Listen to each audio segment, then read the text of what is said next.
Na hiyo kizungu ameongea ni ile your deputy aliongea wakati alienda debate na yule mama hapa Kirinyaga akaongea kizungu akamshtua akazama. Hiyo kizungu ile deputy wako aliongea.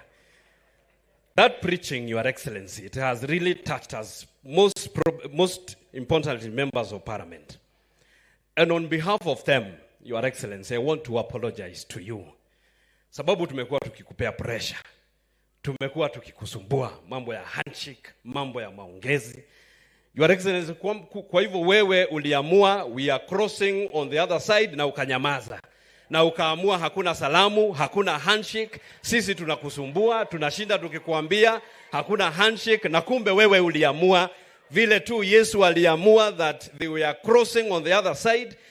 Forgive us, Your Excellency, hatukuwa tunajua kwamba wewe uliamua hakuna salamu, hakuna handshake, hakuna mkate nusu. Akina Kawanjiku wamekusumbua sana mpaka unawaambia unafikiria mimi sielewi vile nafanya. Forgive us. On behalf of us, all of us, we are sorry, tumekusumbua sana. Tukikwambia mambo ya nusu mkate kwamba wewe uliamua ule mtu ulimshinda mchana, hautamsalimia, hakuna mkate nusu, na ukaendelea kujenga mabarabara, kutengeneza maji, kusomesha watoto wetu, kutengeneza soko ili wamama wafanye kazi. We are sorry, forgive us. We didn't know that you decided hakutakuwa na handshake, hakutakuwa na kuongea na ule mtu wa kuweka sufuria kwa kichwa. Tafadhali Rais wetu tusamehe, na hutaona tena tukirudia kukuambia hiyo maneno. Asante sana. Wacha sasa nichukue fursa hii. Let me have all the MCAs upstanding, members of County Assembly in Nyeri and beyond. All members of County Assembly. Asante sana, wapigieni makofi. Speaker wetu wa Nyeri County Assembly, Mheshimiwa Gishohe, mpigieni makofi. Wacha niulize waheshimiwa wote wa Nyeri County wakuje hapa. Tafadhali. Tukiongozwa na Mheshimiwa Wakeni.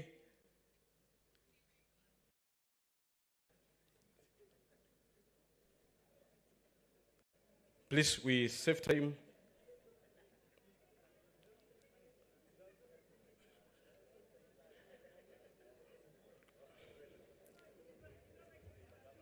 Aya, 1 minute each sababu ya masaa. Karibu Mheshimiwa Kagushia kutoka Mukoroini.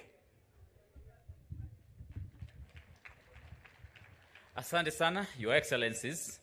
We are very happy and very delighted, our President and our Deputy President, that you are here with us today, and we really want to appreciate. Your Excellency, there's just one thing I want to mention that I think is a revolution that is coming in this country, that Your Excellency, you have commissioned your minister and your cabinet secretary in charge of ICT to ensure that they do a serious digital superhighway in this country. Your Excellency, this is one of the areas which I want to mention so that our young people can know that there's a revolution coming. The fact that you're taking Wi-Fi and fiber optic to all the villages and all the public institutions in all the villages in Kenya is such a fantastic and revolutionary approach to digitizing this country. So, and I know our young people here in Mount Kenya region are going to take advantage of this so that we can be able to generate income and have money in our pockets from our villages. Your Excellency, we really want to appreciate that. Lastly, Your Excellency, I want to welcome you very much to Mukoroini tomorrow in the morning, and you are a real gentleman. You know why I say that. Thank you very much. Asante. Thank you very much, Mheshimiwa Kagusha. Mheshimiwa Chieni kutoka Kieni. Karibu. Thank you. Thank you so much, Your Excellency, the President and the Deputy President, leaders present here with you, all the worshippers here with us today. I am Joroge Wainaina, Member of Parliament from Kieni. Your Excellency, the preaching was very strong. And I'm Samson. I'm the Saul who changed to Paul. I thought a lot of debate would give us a little bit of peace, but according to the preaching that you decided that this country is going to cross over and cross over to peace and prosperity, I really want to appreciate that you are here with us. And from Kenya, just close here, just half a kilometer away from here, We are waiting patiently for you tomorrow. We have a big debate on Wednesday with you, and I'm sure we shall prosecute our case, and I'm sure you like it. For now, thank you, worshipers. I'm happy for you, and welcome to Mount Kenya. Asante sana Mheshimiwa Wainaina kutoka Udhaya. Karibu Mheshimiwa. Asante sana Mheshimiwa Rais, Mheshimiwa Makamu wa Rais na watu wote wa Nyeri. Hamujambo? Hamujambo watu wa Nyeri? Asante sana Mheshimiwa Rais. Kwanza ni kushukuru sana siku ya leo. Mheshimiwa Rais, tumekuja hapa kutumisha mwaka mmoja tangu tuchukue usukani wa Kenya Kwanza. Mheshimiwa Rais, wakati tulikuwa na tabu ya maandamano, tulikuwa tumeona kama tumefika mwisho. Mheshimiwa Rais, nakumbuka wakati niliambiwa na makamu wa rais tusiwe na shaka, tukafanye kazi. Na Mheshimiwa Rais, tukafungua kazi hizi tukiamini yule mtu ako pale mbele anaangalia maslahi yetu. Mheshimiwa Rais, tumeacha mambo ya maandamano na maandamano imeisha. Ile kitu moja Mheshimiwa Rais iko nyuma yetu, na ile natusumbua sasa, ile tunafaa kuangana nayo ni mambo ya corruption. Ile kazi yote umefanya Mheshimiwa Rais, mbele iko sawa na mbele iko sawa, lakini kuna memenyi iko huko nyuma, mnyama ako nyuma yetu. Yule makazi yote unafanya atakuja amemenye. Tunaomba Mungu Mheshimiwa Rais, hii mnyama iko nyuma yetu, hii ya corruption, hiyo ndio adui yetu Kenya hii sasa. Maandamano imeisha, tupigane na adui hii ya corruption. Asanteni sana. Asante sana mzee wetu Mheshimiwa Wandeto kutoka Tetu.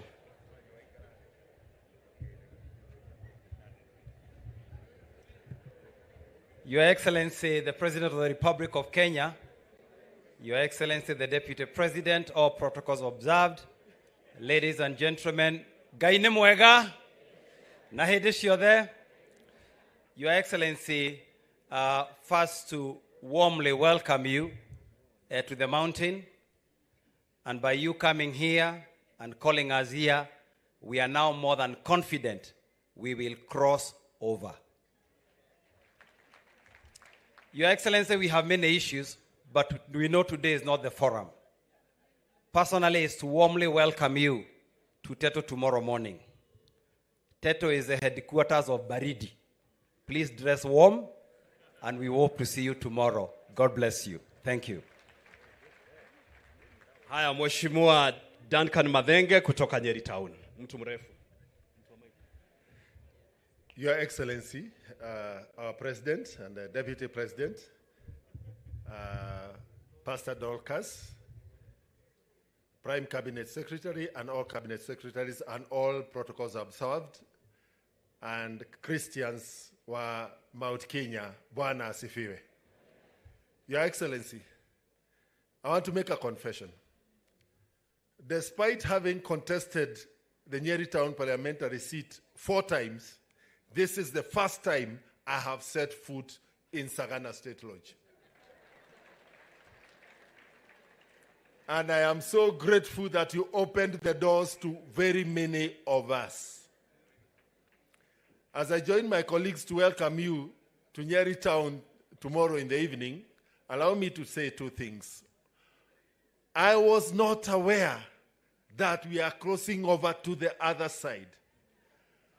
I was stuck on this other side and wondering where we are going. Today, I am more informed and enlightened. And unlike yule jamaa alifika pale ukingoni, akaona mamba, sisi najua hata kama kuna mamba, tutavuka. Tutaingia katika merikabu na tunavuka. As the Mount Kenya region, and Nyeri in particular, we also are the regional headquarters. Allow me to speak for the region and request for 2 things. 1, kitu tunaita studio mashinani for our young, talented musicians to find a place to record their music, including those ones in church. Number 2, tunatembea sana kwenda kule Embu kutafuta passports. Na vijana wetu umetuahidi, the German president, the Korean president, the Canadian president ako nyuma. Tafadhali naomba the immigration office ya region yetu ifunguliwe. Asante sana na karibu Nyeri na tunakupenda.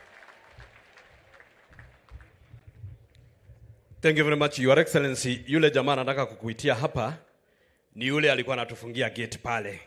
Ndiye alikuwa anasema tusiingie, lakini sasa ameokoka, amesema sisi wote pamoja. Mheshimiwa Kanini Kega, Secretary General wa Jubilee, yeye ndiye alikuwa anatufungilia pale gate. Karibu sana Mheshimiwa Kanini, uko wapi?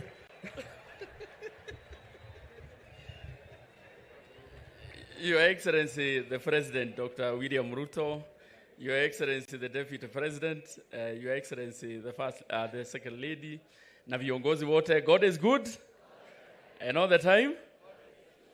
Vile mheshimiwa amesema kuna kaukweli fulani kidogo, lakini niseme Your Excellency, I have always said the truth, just like my good friend the Deputy President, that mimi sikukupatia kura na nilikuwa tunasukuma mzee kwa mlima hapa, lakini ile kuanguka tulianguka, alianguka na akaniagusha. Naone hali ya mundu augaga niwe hiya wakwa murere. But now, Your Excellency, you know I'm your friend, I support you, and you can count on my support. Your Excellency, I also want to take this opportunity to inform you that your deputy really fought for me to become the Iala Member of Parliament. So nataka nishukue nafasi, Your Excellency, kuambia the Deputy President, thank you so much. Ulisimama na mimi, na nihoda ugire beo ya gaide kagatea. Dioraga. Na nitashikiria, Your Excellency, tutakusaidia. Kama mimi seriously sikumchagua, na I am supporting the president now. Na ninyi ambao mlimchagua, mnaweza muachilia kweli? The only handshake ile imekubalika ni ile Kanini walifanya na His Excellency the President na Rigathi. Story ikaishia wapi? Hapo. Cause handshake yako haikuwa na any condition. Kwa hayo mangi machache, asanteni sana na wapenda sana. Thank you. Na usikawai rudi huko tena, huko ni kwa Wainga. Maito wito Mukami maendeleo mashinani. Karibu. Asante sana Mheshimiwa, Your Excellency Dr. William Samoei Ruto, Your Excellency Rigathi Gachagua, Her Excellency Pastor Dorcas, all protocols observed. Andũ a Nyeri murega, mwathani agocwo. Your Excellency, I want to thank God. Me as Mukami maendeleo mashinani, nilikuwa naonea East State Road kwa view sasa. I remember there was a time we came here with the Rigathi Gachagua and the other leaders. And akina Kanini Kega, walitunyang'anya viti, we were supposed to sit on this floor. Lakini Rigathi Gachagua akasema, waheshimiwa, kujeni niwaalike kwangu, yeye ndiye alienda akatuosha machozi. Asante sana Your Excellency, hiyo maneno hatujasahau. Watu wa Nyeri, on behalf of UDA and William Samoei Ruto, I want to thank you.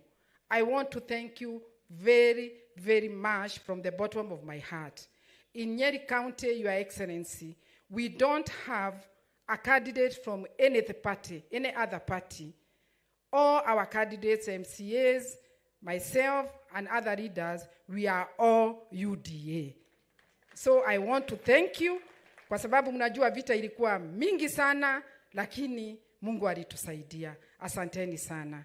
Ya mwisho, Your Excellency, I want to support Her Excellency, hii maneno ya Hasrafad.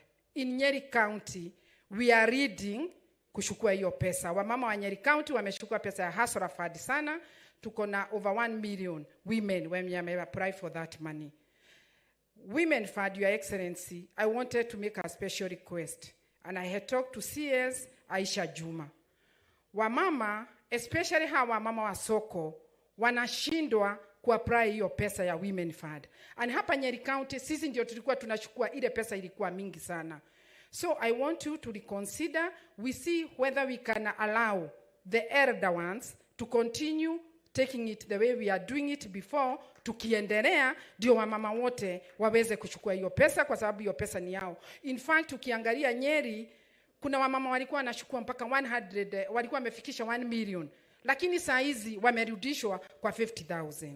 So Your Excellency, we are behind you and we are supporting you 100% with your Deputy President Rigathi Gachagua. Asanteni sana. Asante sana mama wetu. Sasa nimkaribishe Senator Wahome wa Matiga. Karibu Senator. Asante sana Your Excellencies na hitifaki sote zikizingatiwa. Mine is indeed today very, very short. I want to confess, as it has been preached today, Your Excellency, I'm one of those who never believed that they would stand in front of a president and address him.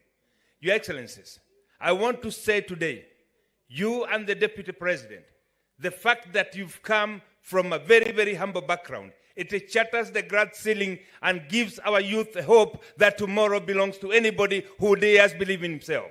Your Excellency, sir, wengi walisema hatuwezi. Wengi walisema hatutafika.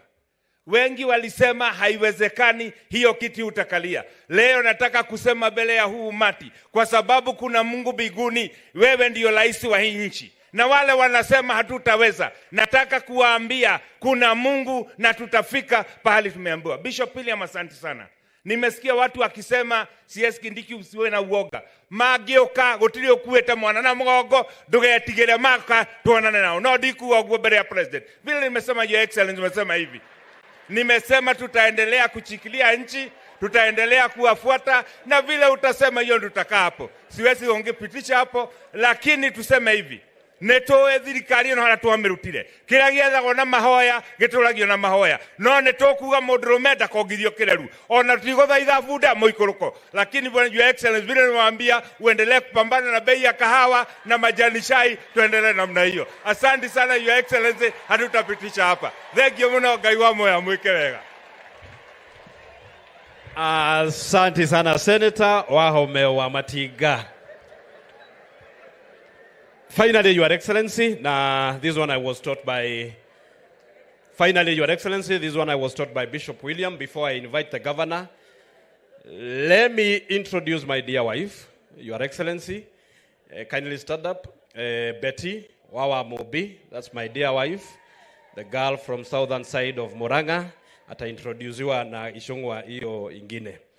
Let me now take this opportunity to welcome the Governor Nyeri County, Governor Mutahi Kahiga. Karibu sana.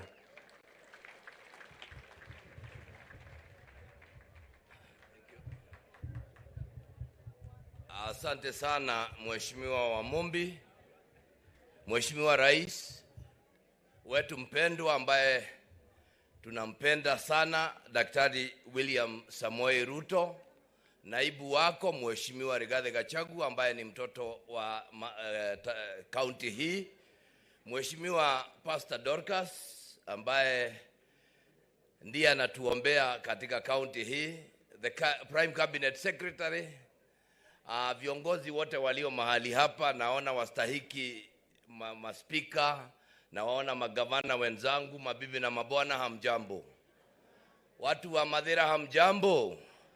Watu wa Central hamjambo. Viongozi wa dini hamjambo. Bwana Yesu asifiwe. Asante sana. Your Excellency the President, allow me to invite my colleague governors to come here so that they can be introduced and maybe say a word. I have Governor Kiaria Badilisha. Let's all come together so that we move. Asante sana. We have a collection of all of us. We have the chair of UDA, we have the chair of the Council of Governors, we have Bishop Kawera, tuko na Kimani wa Matangi, na tutaanza na Badilisha. Ndiye mrefu zaidi. Karibu sana.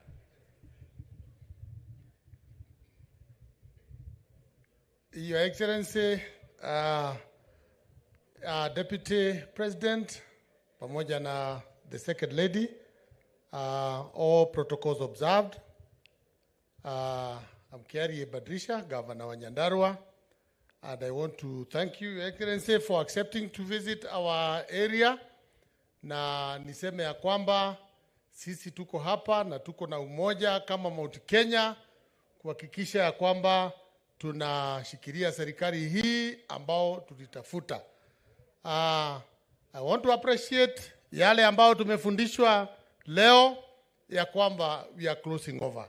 Na mimi nataka kusema kule Nyandarua, Your Excellency, ile kitu naweza kutuongezea tu ni fertilizer.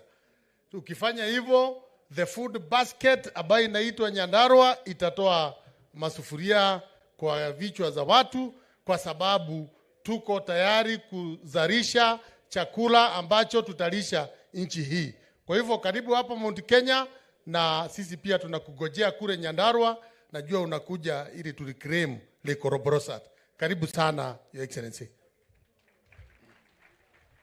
Asante sana. Pengine ungewacha tu kwa sababu nitakayemuita ni Gavana Kimani wa Matangi.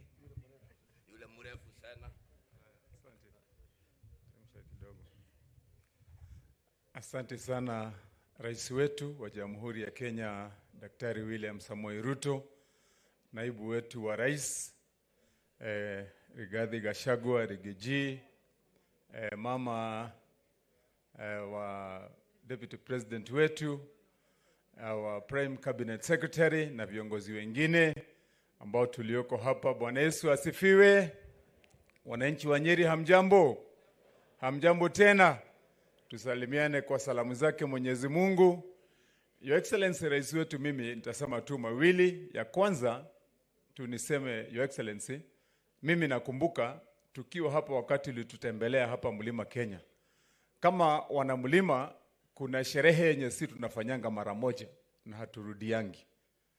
Tukimtawaza mzee awe mzee wetu wa hapa Mount Kenya, na tumvalishe ile nguo tulikuvalisha, na tunakuweka kwa kichwa, na tunakupatia kiti uketi.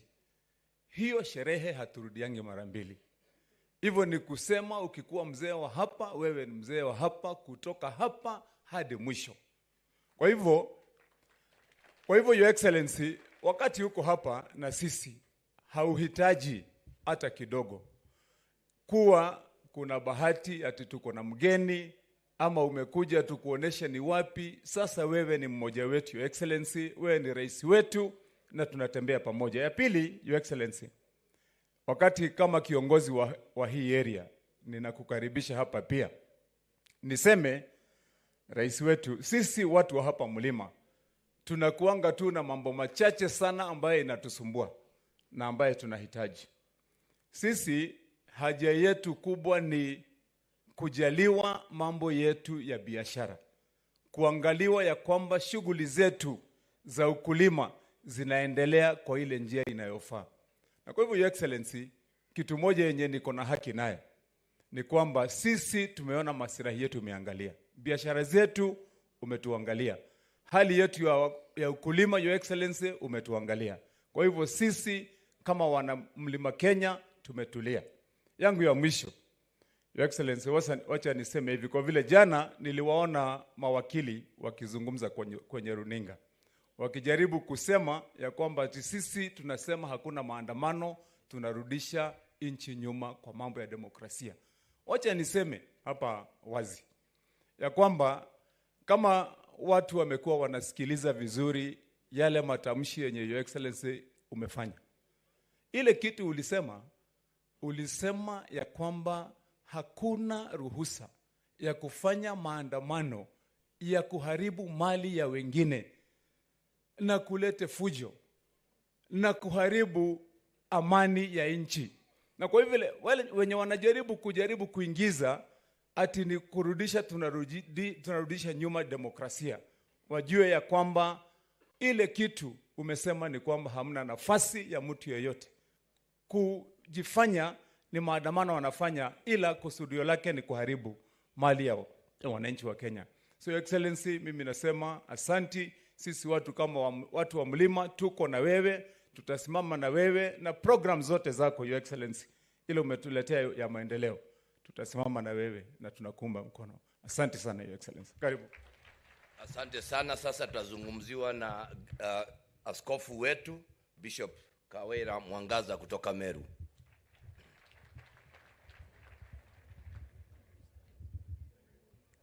Your Excellency, Rais wetu tunayependa, Your Excellency the Deputy President of Kenya, Her Excellency Pastor Dorcas, viongozi wote, mwadhani agosho, Bwana asifiwe. Mathayo, Your Excellency 6:33 inasema hivi: tafuteni ufalme wa Mungu kwanza na mengine mtazidishiwa. Bwana asifiwe. Nataka kusema ya kwamba wewe kama rais wetu na naibu wako mlitafuta ufalme wa Mungu kwanza, mkaongezewa uongozi. Na pia mama aliye mbele yenu hapa alitafuta ufalme wa mbinguni kwanza, Mungu akaniongezea uongozi. Na kila mmoja wetu hapa tulienda mbele za Bwana tukatafuta ufalme, Baba akatupatia uongozi. Nataka kuambia walio upande ule mwingine, uongozi haupatikani kwa fujo. Uongozi haupatikani kwa kumwaga damu. Uongozi hautapatikana kwa maandamano. Uongozi unapatikana kwa kutafuta ufalme wa mbinguni, ambao rais wetu walinyenyekea pamoja na naibu wake, wakaenda mbele za Bwana miaka nenda miaka rudi, wakamtafuta Mungu, wakazidishiwa uongozi. Kwa hivyo ni nafasi yetu kama kanisa kusimama na uongozi wa presidenti wetu, tuombe kama kanisa, tuombe nchi yetu, ndio Mungu atupatie amani. Na nikitangaza kama nabii, nataka kusema the storm is over. The storm is over. Yale ambayo tumeyaona jana hatutayaona tena. Mungu ameleta atmosphere mpya. Na angalieni kuanzia kesho mtaona, mtashuhudia. Bwana asifiwe. Ombi langu ni moja, rais wetu uko upande wa Meru, tunakupenda sana pamoja na uongozi wako. Sasa imechukua mimi masaa kama 4 kukuja usiku ndio nifike hapa, na kwa sababu kaunti ya Meru ndio kubwa sana kwa ngambo ile ingine. Tukiwa na Ses neighbor yangu na Ann neighbor wangu na pande wa Marsabit, ombi langu ni moja, tutafutie na utupatie state road kama hii ndio tuwe tunakusanyika pande ile ingine kama wa Meru, na tutafurahia. Mungu awabariki sana. Asante sana askofu. Sasa tunaye mwenyekiti wa chama chetu cha UDA kwa mapenzi ya rais, na yeye ni gavana mfanyakazi mtendakazi kule Embu, anaitwa Mheshimiwa Cecily Mbarire. Karibu. Asante.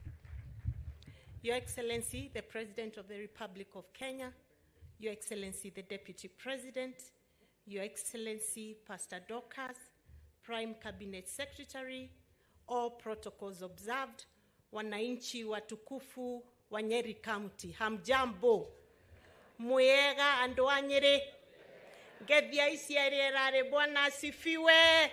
God is good and all the time. Thank you, Your Excellency, for bringing us here. Mimi nataka kukuambia kwamba siku ya leo nikiketi pale nimeshukuru Mungu sana, kwa sababu the last time I was in this state lodge, Your Excellency, mimi nilikuwa nimeketi chini ya mti kule nje kabisa. Hatungepata nafasi ya kuketi katika tent katika hii state lodge. But I thank God today we are at the tent and you are the President of the Republic of Kenya. Bwana asifiwe. Your Excellency, I want to thank you for taking time to come to the mountain. The people of Mount Kenya voted for you with a lot of love.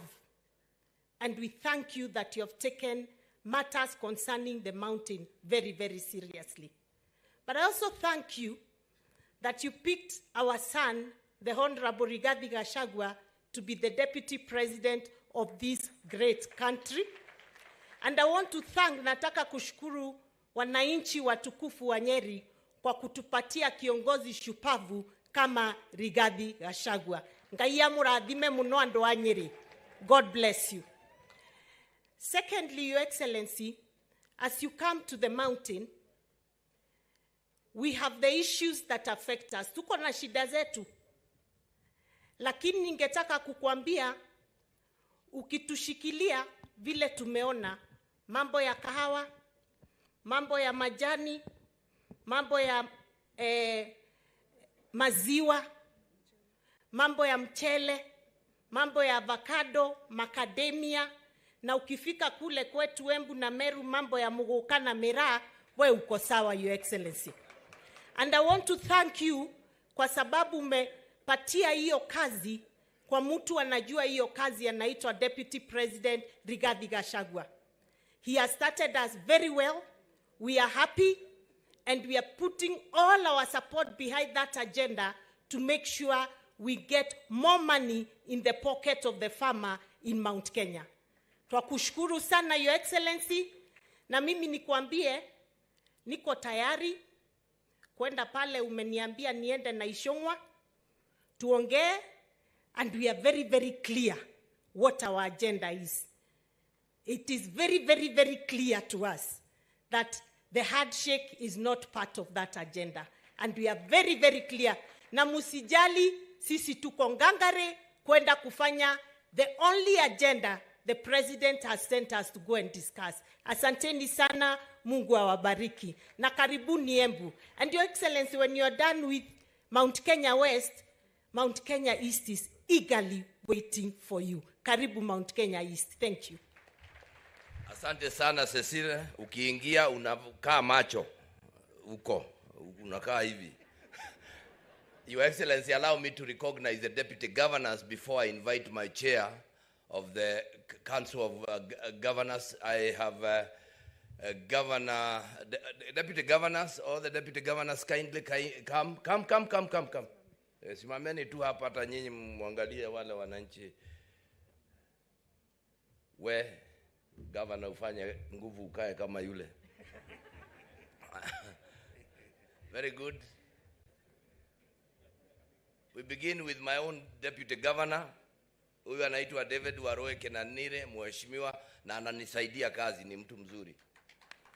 Tuko na deputy governor wa Murang'a na analeta salamu za governor Kang'ata wa Barua. Huyu anaitwa Munania.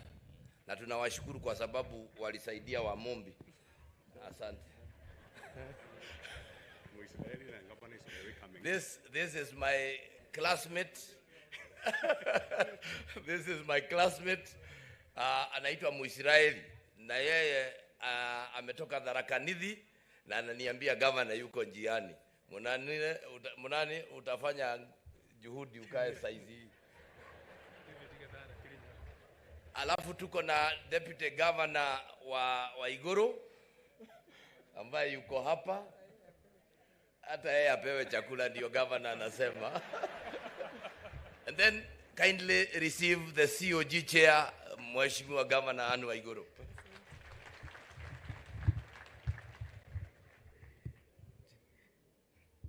Your Excellency, the President of the Republic of Kenya, William Samoei Ruto, Your Excellency, the Deputy President, Rigathi Gachagua, Your Excellency, Mrs. Dorcas Gachagua, Prime Cabinet Secretary, the Speaker, my colleague governors, all members of Parliament, and all protocols observed, and the clergy as well.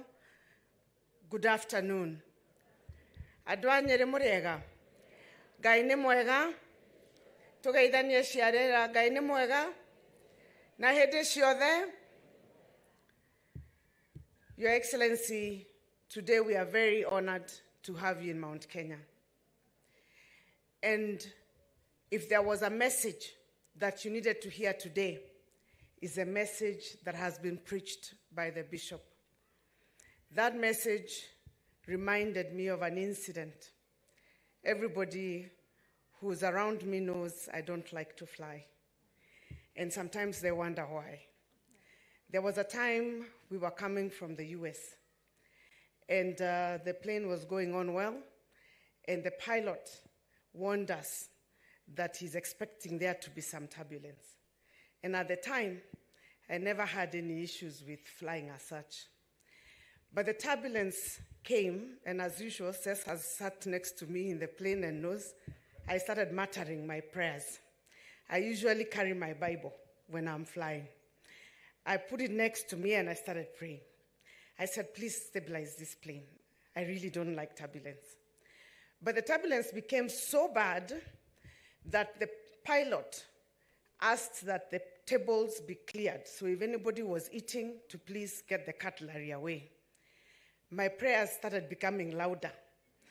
Now my neighbor could hear that I am actually praying.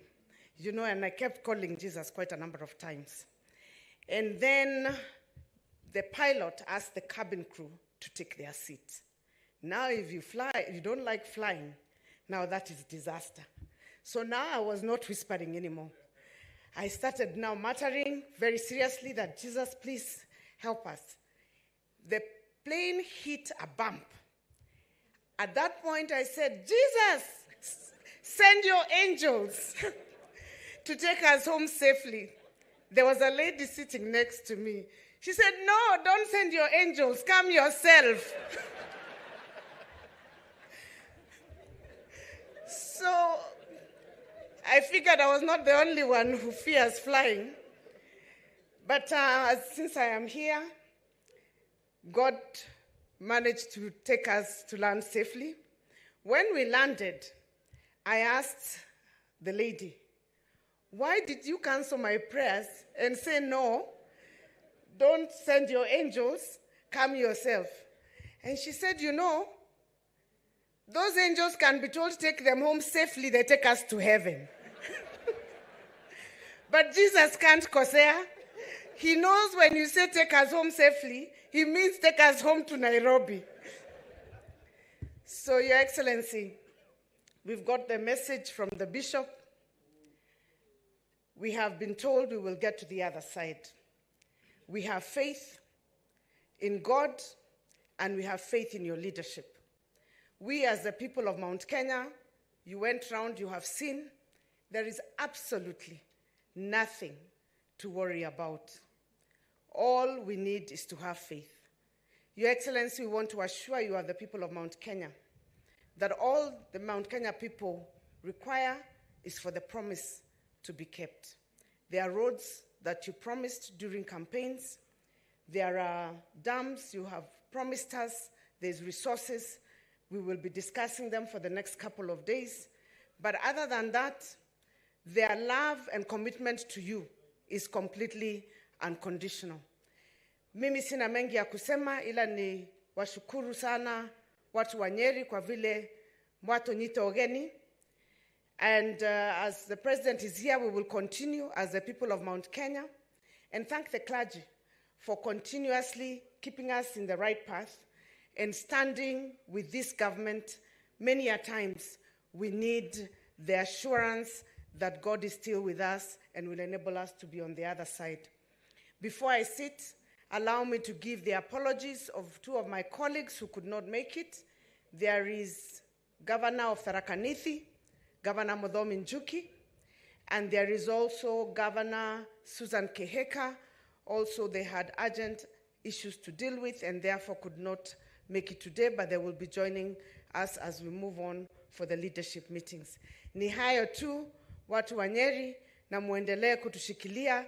We are very grateful for our Deputy President. You blessed us with a leader who has held the hands of our President when the time became difficult, and we will not forget you people of Nyeri. Asanteni sana na Mungu awabariki. Asante sana Mheshimiwa Waiguru. Your Excellency the President, allow me now kama chairman wa nyumba 10 hapa nikukaribisha. Nitakuonyesha ile program tunafanya hapa kwa hii area. Pia mimi ndio landlord na okotaga rent ya area hii. Karibu sana. Kwa sababu miaka mingi hujafika, and we are really very proud to have you here. May I say two things? Number one, Your Excellency, I wanted to tell you a little about Rigathi Gachagua. Rigathi Gachagua is that soldier who is so consistent, remains faithful, truthful, and does not leave his friends. His history shows. And so when we are standing here today, where he was born, we are really very, very appreciative that you chose him. And we can confirm that this will be the last man standing with you. Ama kanatigu adu amadira. Jabe no ne inainaga. Ona gwoka iruru mene yeharaga hari erogie. So he is a faithful soldier. Number 2, Your Excellency. Pengine hawa watu hawajui na ni vizuri niseme kwamba kutoka kule kwamba baraza la governors umeketi na sisi zaidi ya mikutano 2-3. Tumepanga mambo mengi. Nieleze hawa kwamba tuko na industrial parks ambazo umetuwezesha tutaanzisha katika all 47 counties. Number 2, umeshikilia sisi kwa upande wa health. Tunaendelea kwa sababu ya community health promoters ambao umesimama na sisi. Na tunakushukuru kwa sababu for the first time in a number of years tumeruka mwaka ukiwa umetupatia the money that should go to counties, ambayo ndio inafanyia hao wananchi kazi. Na sasa wale wanasema siku njema huonekana lini? Asubuhi. So we are really very proud, and we must say, like Pastor Dorcas has said, sometimes tunaongea lakini we forget to say what you are doing. I'm also very proud that Nyeri is leading kwa Hustler Fund. Tunachukua na tunalipa. Na tunataka kusema tutaendelea. Na usione ati ni hustler tu anachukua, hata sisi tuko huko ndani tunajificha, mambo ikiwaka unafinya hii simu. Na uzuri hii loan yako hakuna kutangaza, hakuna kamati. Sasa mtu anaitisha tu akiwa bedroom, wanasort pole pole, and we really want to thank you. Ama si kweli wahubiri? Ama nyinyi amchukui hata nyinyi wakati hii mambo inakwama? So we really want to appreciate. Niseme asante sana, and I must say this. You know, Your Excellency, sometimes we like to make a lot of unnecessary noise. Tukiangalia vile umeandamana na sisi so far, starting with the Deputy President, tukiangalia kwa ile meza sasa unaona mawaziri, tukianza kukunja hivi I think you have done a wonderful job. Nimuramenya ogwo you adwaito. So we really want to appreciate. We do not want to be a people that will make noise. We'll keep laboring and complaining. We want to appreciate the way you are working with us. And we can only see brighter and better things. On behalf of these wonderful people of Nyeri, Your Excellency, karibu nyumbani, Mungu awe nawe. Na sasa kwa heshima, tuko na one of our in-laws, ambaye pia naye umempatia kazi kubwa, ambaye anaitwa Kimani wa Ichung'wa. Na nimumenyaga agirite mundu haria magutu. Nimuyo guo. Ndakoime gukwata tigete kanyamu githe tiguo. Muhingireria haria gate-ine. Karibu sana Kimani wa Ichung'wa.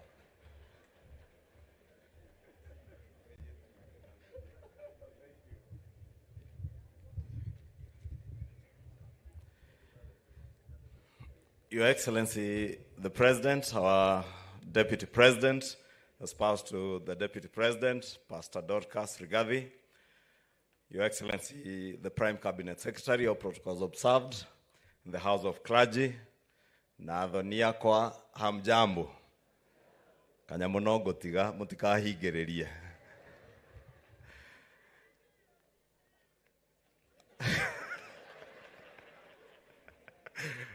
Your Excellency, unaona Governor Mutahi ameni set up. Sasa nasikia wa mama atumia mwake ya maitu. Athuri wa nyua. Adhonia kwa muriega. Kanyamuno gotiga mutigako na wasiwasi na nimwe demuruti. Na Deputy President ni shahidi wangu. Your Excellency, let me begin with an admission, because it looks like this morning is a morning of confessions. And Bishop William, let me take this opportunity to thank you for the great sermon this morning, because you have spoken to very many of us. We who I will confess, and from the speeches by beginning with our Member of Parliament, Wamombi, I think I'm vindicated that many of us were of little faith. We were of little faith that when we prayed to cross over, as you said, God promised that he will help us to cross over and never promised us that there will be no storms. I must admit, that bit of no promise of no storms, I wasn't certain. I thought he would cross over and it would be smooth sailing. And when we encountered a little storm, many of us who I say probably we were of little faith, we kept asking our president. And Honorable Amombe has put it very well. And it's not Honorable Kawanjiko alone. It is many in the political class who kept pestering our president and asking, Your Excellency, don't you see property is being destroyed in our country? Don't you see our country is headed the wrong way with violence, anarchy, and bloodshed taking root in our nation? But we didn't know, Bishop, that His Excellency the President was of greater faith than many of us. And Your Excellency, I must thank you for your faith, because right from the campaign, many a times we came to your residence in Karen when we felt beaten by the storms that were there then. And you kept telling us and asking us, and I've said this before, kwani nyinyi watu hamjui kuna Mungu mbinguni? And we saw the hand of God. And Bishop, as Bishop Wanjohi said, on the foothills of Mount Kenya and between the Aberdare Ranges and Mount Kenya, we come back to Sagana Lodge to give thanksgiving to God for having seen us through that storm. And also to give him thanks for what he's about to do for us in this country. And I want to thank God that in the words of Bishop Wanjohi, who said that God promised to get us from ridicule to praise, that from the ridicule we suffered, we come back to Sagana with thanksgiving and praise to God. From the shame to a portion of double blessing, we come back to Sagana. And as Bishop William said, we have crossed over. And as I've said earlier, we didn't know we would cross over and encounter storms, Bishop. But we thank God that even with the storms, we are now enriched with a greater faith that God has gone before us. And as Bishop Wanjohi prayed, I think it's when he was concluding, he asked the House of Clergy to stand up. And he said, let us make a declaration, because I know there is another side that will come here and make declarations. And he declared there will be no more demonstrations with the clergy. Bishop Wanjohi, I want to assure you, even those on the other side, and I saw you looking at me, I don't know why you are looking at me. Even those on the other side in the political class, we have committed that there will not be demonstrations. Demonstrations will be there because it is a constitutional right under our constitution that the people have the right to picket, to demonstrate, and to protest peaceably and unarmed. But what we have committed to is that there shall be no more violence, no more anarchy, no more bloodshed in the political engagements of our country. That we have made a commitment, Bishop, and I want to give you that word. And we said in our statement last week, Bishop, that we are committing as a political class, and I say this speaking after the engagement the president had with his competitor in the last elections, that we have agreed, and when we said in that statement that we have agreed, we were giving that statement as Kenya Kwanza and our colleagues in Azimio that we have agreed there shall be no more violence, there shall be no more anarchy and bloodshed in our political discourse, and we also agreed that we shall have no handshake and no nusu mkate. Therefore,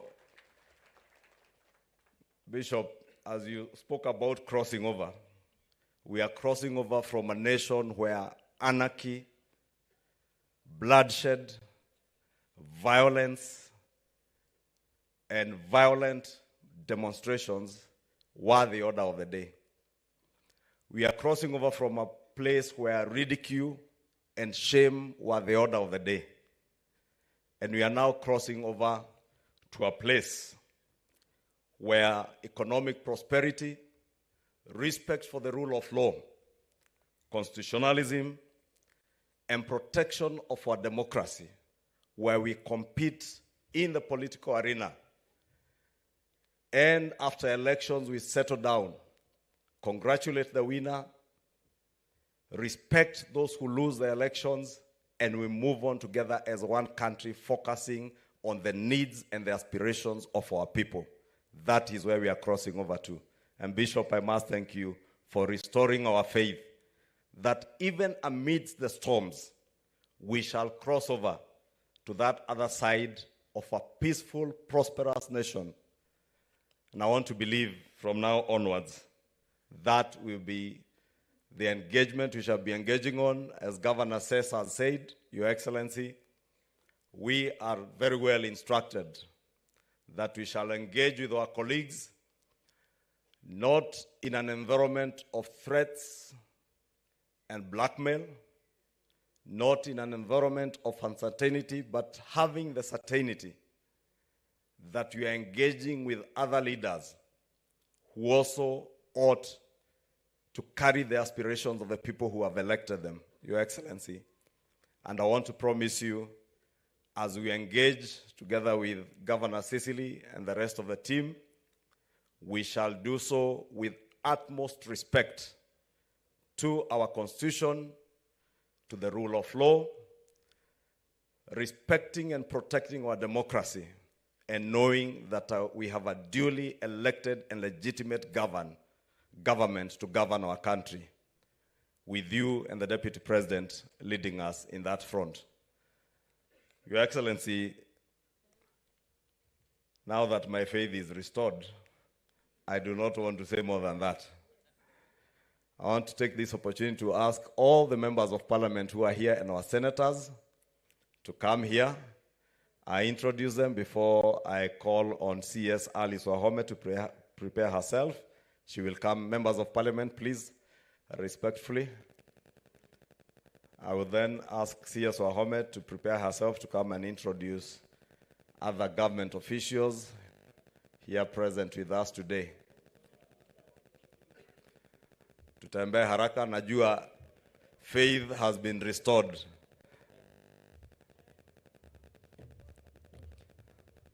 And I'll begin as they come. Maybe we'll use the other steps.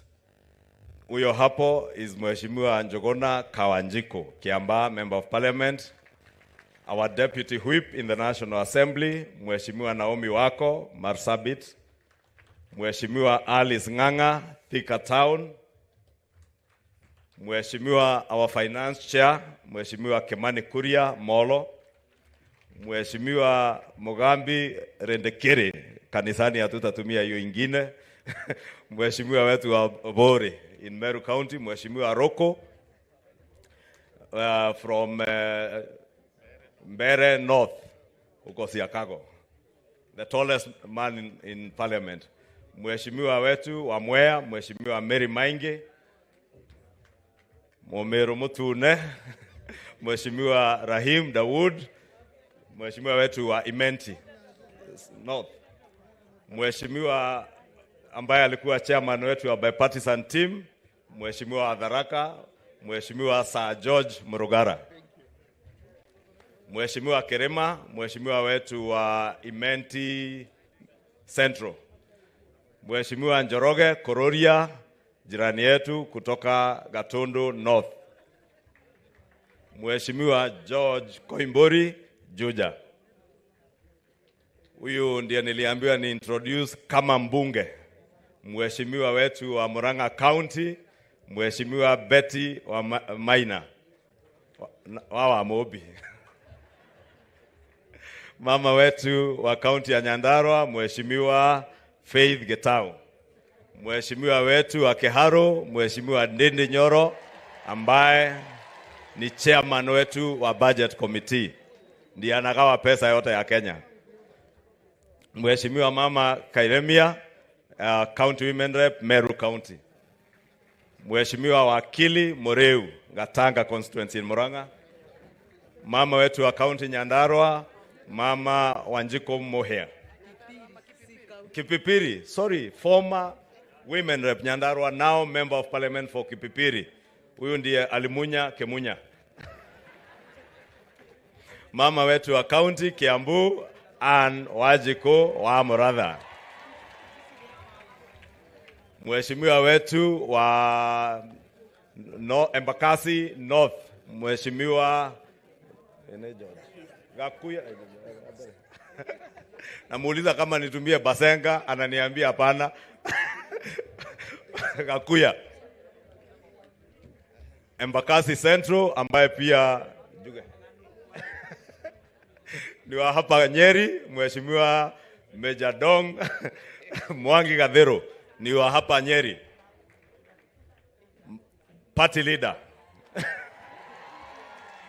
wa chama cha Jubilee, ambaye ni alikuwa mbunge wetu wa county ya Murang'a na sasa ni nominated MP and party leader Jubilee, Sabina Wajiro Shege.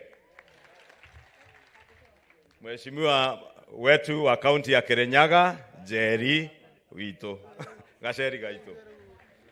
Mheshimiwa wetu wa Kinangop, Kwenya Dhuku. Mheshimiwa Mushira, mheshimiwa wetu wa Aljororok. Mheshimiwa Mary wa Maua Maragwa. Mheshimiwa wetu wa Embu County Daboen. Mheshimiwa wetu wa Bahati, Mheshimiwa Irene Njoki. Mheshimiwa jirani yangu Githua wa Mashukuru Kabete. Najua wakati kanisa ya Korino iliitwa, pia kwa bunge tulikuwa represented kwa kawaya ya Korino na Mheshimiwa Kareba wa Manyata. Runyenje, sorry. Mheshimiwa Gachagua, hiyo Olborosat governor wao alikuwa anaongea, iko kwa constituency yake na ndiye alingoa Keoni. Mheshimiwa Walari Mboro Kahangara. Mheshimiwa wetu ambaye pia ni speaker, mheshimiwa huwa anasaidia speaker wetu, Mheshimiwa Martha Wangare Gilgil. Mheshimiwa Modhoni nominated from Meru County. Mheshimiwa Kehongi from Kangema. Mheshimiwa Dr. Mutunga ambaye ndiye chairman wetu wa majani chai, kahawa na maziwa Agriculture Committee, Dr. Mutunga.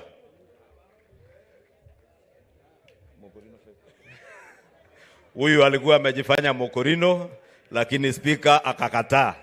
Anaitwa Mheshimiwa Kagobe Gatondo South. Mheshimiwa wetu wa Ruiru, Mheshimiwa Simon Kengara. Mheshimiwa Kili, Dan Kili, Imenti Igembe Central. Dr. Mweti South Imenti in Meru.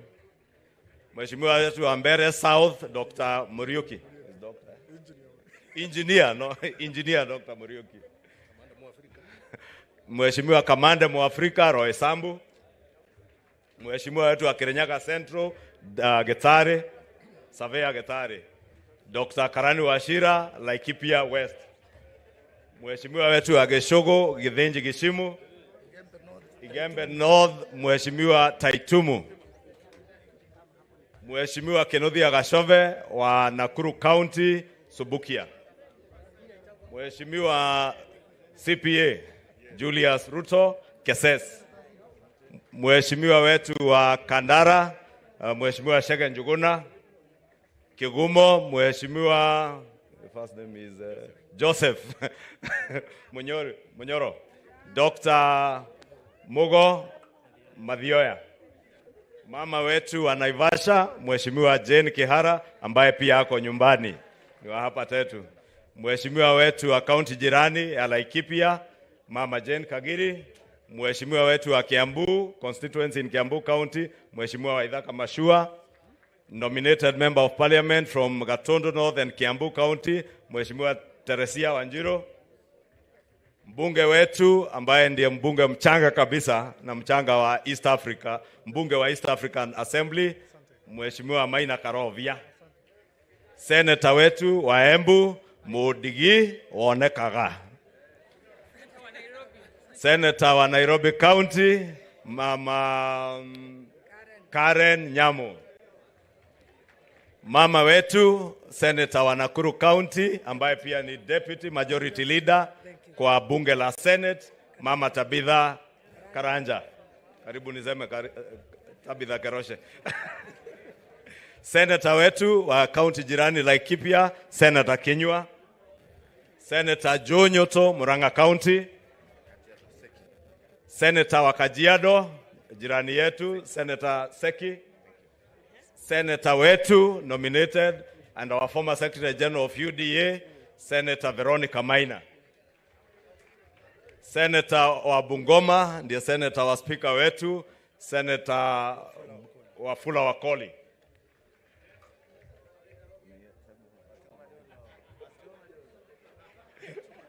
Mama wetu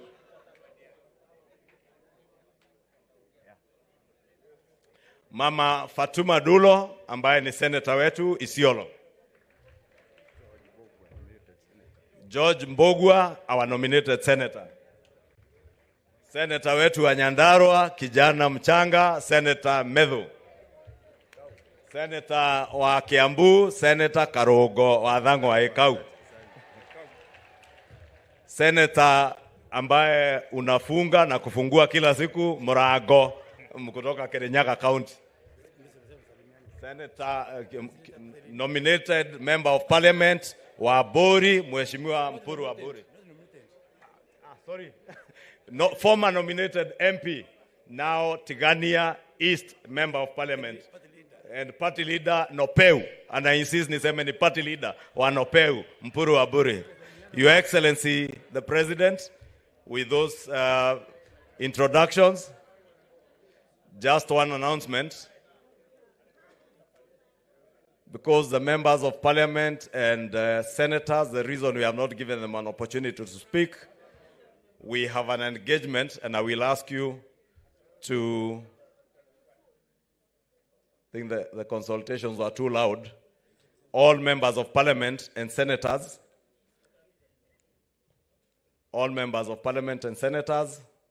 we will have an opportunity where we had an engagement yesterday evening. Please, we have another meeting immediately after the service and the speeches. Please let us retreat to where we were yesterday evening, the same tent, and we will have another engagement there this afternoon. With those few and many remarks and introductions, allow me, Your Excellency, to invite CS Alice Wahome to just make a brief remark and introduce all the other government officials present. Waziri, tumkaribishe waziri wetu wa maji, CS Alice Wahome.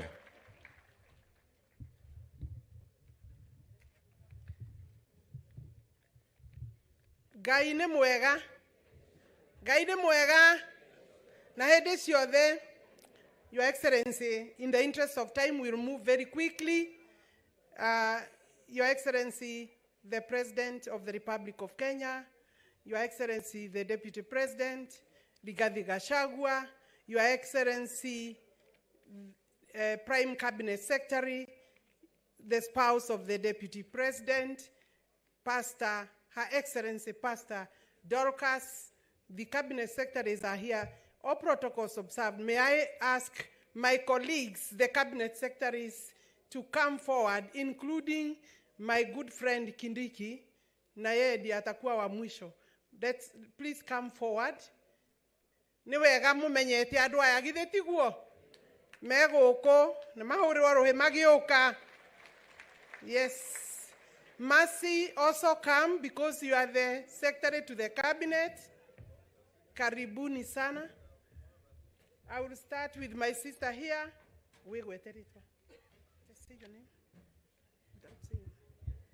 Mimi naitwa Rebecca Miano.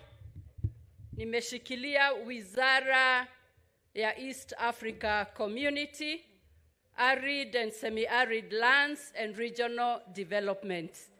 Thank you.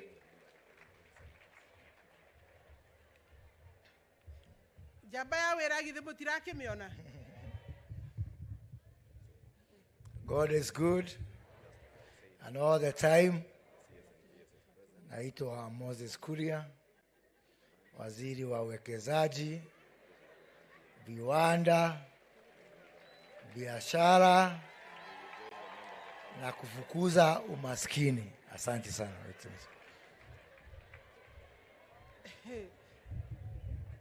Mheshimiwa CS Njeru. Kwa majina naitwa Zakaria Mwangi Njeru, waziri wa ardhi, kazi ya umma, makazi na manyumba. Asanteni sana. Then we have Linturi, CS Linturi. Ando ito murega ringi niyo njitagwa Mithika Linturi, waziri wa kilimo na mifugo. Asanteni sana. Na tuko na mwingine hapa yule anatupea hiyo pesa ya Hasura Fund kwa vile wale wako na deni, mwenyewe ako hapa. Mheshimiwa Rais, mimi naitwa Simon Chelugui, waziri wa ushirika na biashara ndogo ikiwemo Asla Fund. Asante sana. Then next I can have my brother Juguna, mwenye pesa Paris Treasury.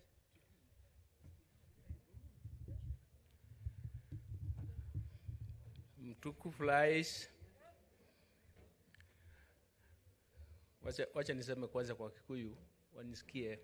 Andũ aitũ mũrĩega, Ngai nĩ mwega na hĩndĩ ciothe, nyoniai na guoko. Asante sana. Mheshimiwa Rais, nataka kuambia kwa Kiswahili, mimi naitwa Juguna Ndung'u.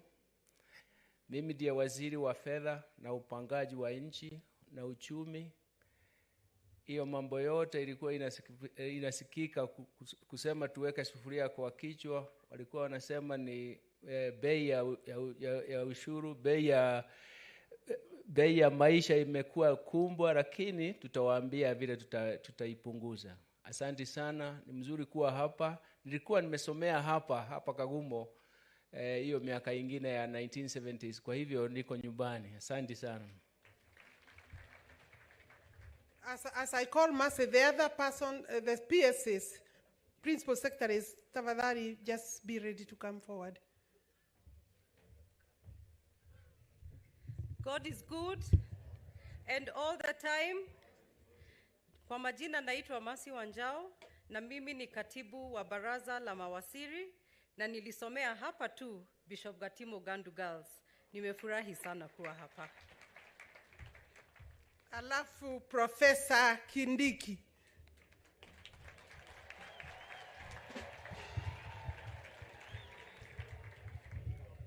Asante Mheshimiwa Rais, mimi naitwa Kithure Kindiki, waziri wa usalama. Asante.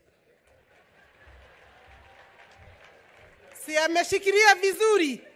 Tumpatie makofi aendelee vile aliendelea, si ndio? Mary Mudhoni, you are going to help me with the introductions, and in 2 minutes you will have finished.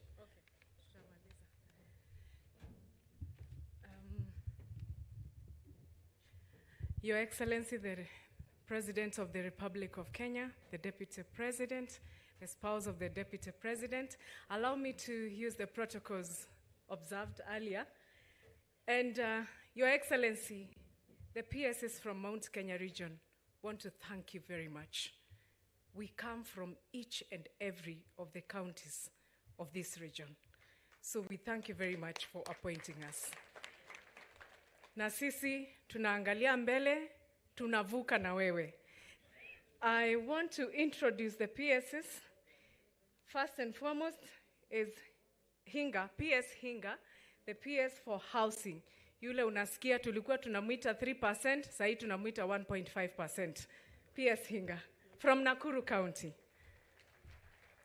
Betsy Njage, PS Blue Economy from Tharaka Nithi County. Makofi kwao.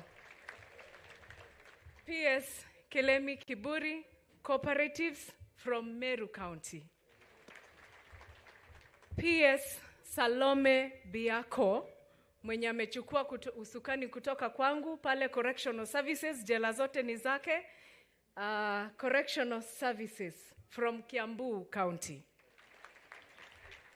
PS Efantas Kimodho ametoka forestry akaenda irrigation kutoka Kajiado County. PS na mnasonga hapa mbele ndio wananchi waone. Sylvia Museya. Huyo ndiye anasimamia wanyama wildlife kutoka Laikipia County. PS Patrick Mariru. PS Defense. Na ametoka hapa Laikipia County.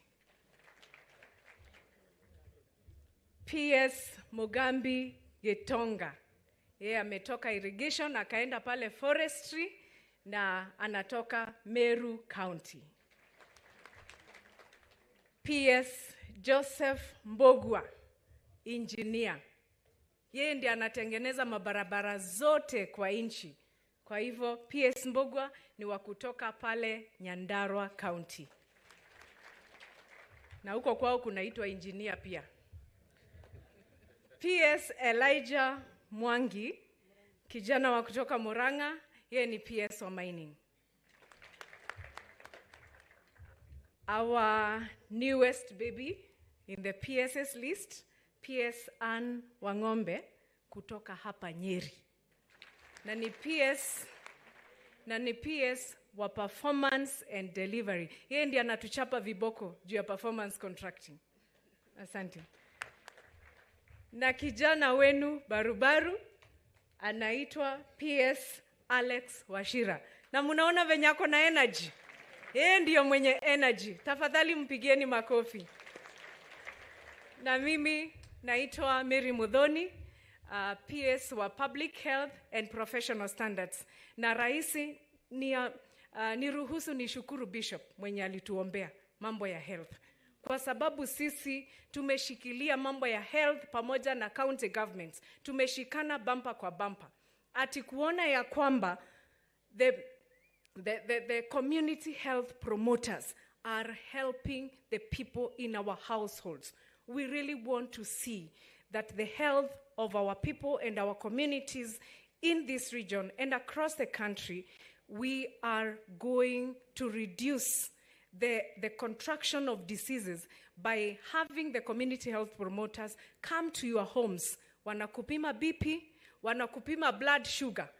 Wanakuambia wewe unahitajika kwenda kuona daktari mugani ama hospitali gani. Na kwa hayo machache, Rais, asante sana. Asante sana. I think we have also chairmen of our parastatals who are here. Could you just stand where you are? Our chairman for parastatals, because we do have from the region. Please stand wherever you are. Dio tumpikie makofi and we recognize. You can see members. Nimurona adwasi onye neguo. Tomahorero he maikareve. Then we have the CEOs, Chief Executive Officer, any that have come. Tafadhali rogamai. Yes, Your Excellency, we have a very big number there behind you. Tomahorero irohe.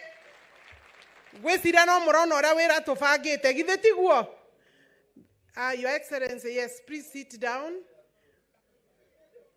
Your adwaito nimurona na baisi ogwihuana. Nimuraririkana hende ria twahoyaga kura. Mwatoragia terere. Your Excellency, just allow me just gratitude for 2 minutes only.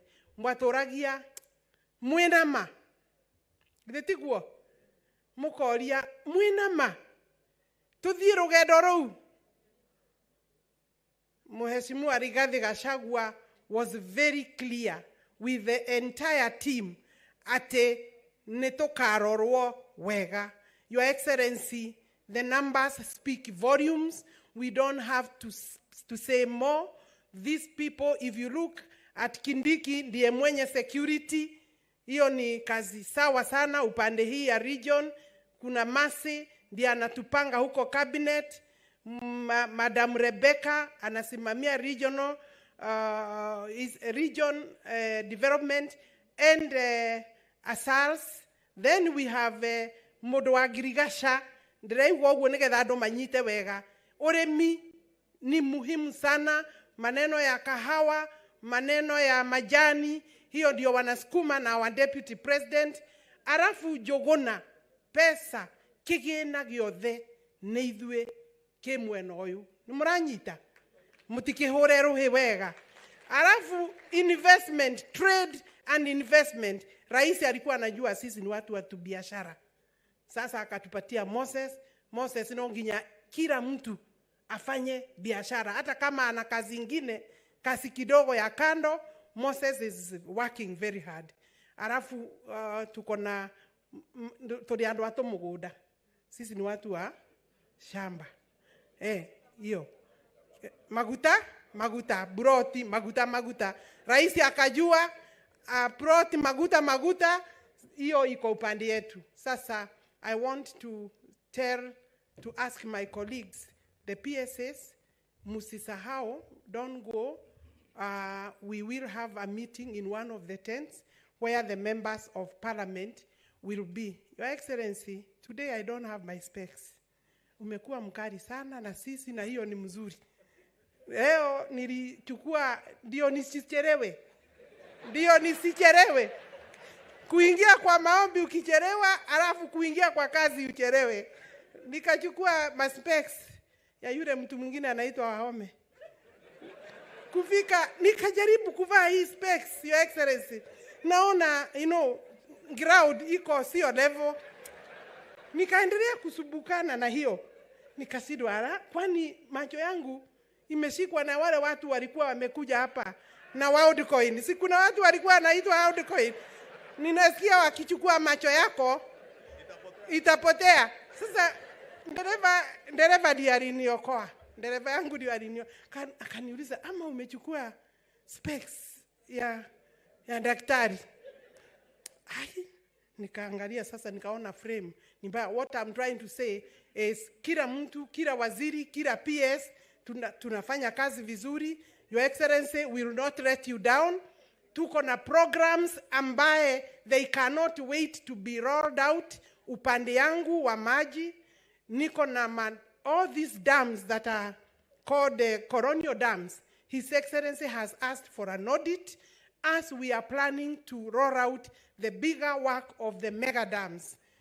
Let me take that opportunity to say, Your Excellency, we are bringing to you 4,000 colonial dams for you to help me to store the water during the rain season, because El Nino iko hapo mbele.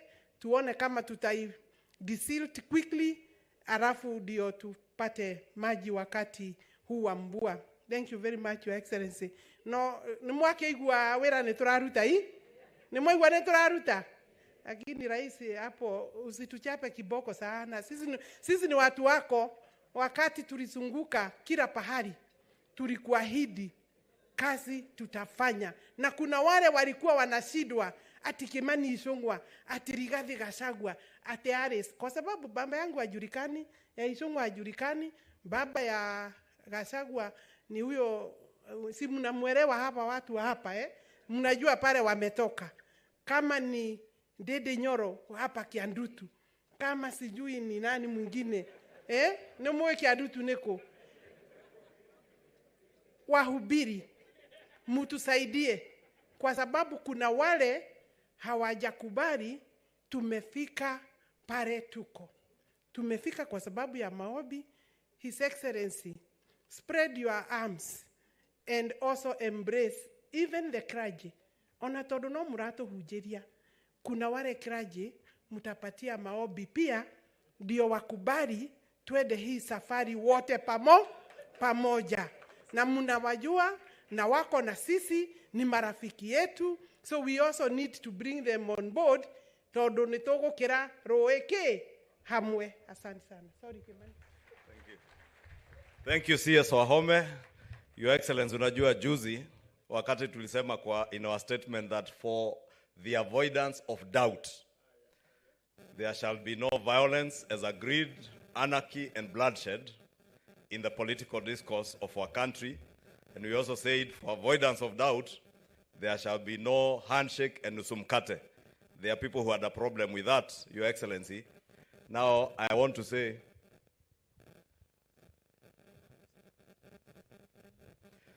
Your Excellency, I just wanted to excuse my sister CS Wahome and tell her also, for the avoidance of doubt, we shall all be waking up early. And Your Excellency, you know I have also confessed to you, I have a problem with sleeping early and a bigger one, waking up early. Lakini unaona, hata nikiamka kama nimechelewa, ninakimbia mbio, ili nisichelewe mkutano hata mimi. Kila mtu achunge kazi yake, venye the truthful man Rigiji alisema. Na kwa hayo machache, kwa heshima, nataka nichukue nafasi hii, nimkaribishe speaker wetu wa Senate, ambaye wakiwa na Governor Kahiga walichelewa kidogo, for the avoidance of doubt. Saa ya service ilikuwa ni 10:30 AM. Karibu speaker.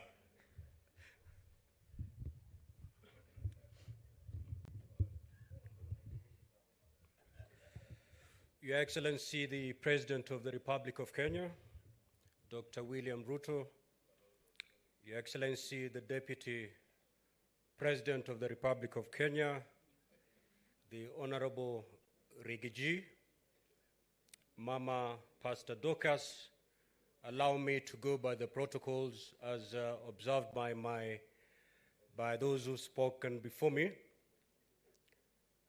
and say the following briefly. Your Excellency, this being a Thanksgiving service, allow me to personally give thanks to God for bringing me to Nyeri. My good friend Kimani Ichungwa has just said we walked in here late with my brother, the governor. Your Excellency, I've never been scared today riding a chopper to Nyeri. We lifted from Wilson Airport, hoping that we'll take a journey of 40 minutes. But we ended up taking over 1 hour because of the poor visibility. And at some point, I was really scared up there.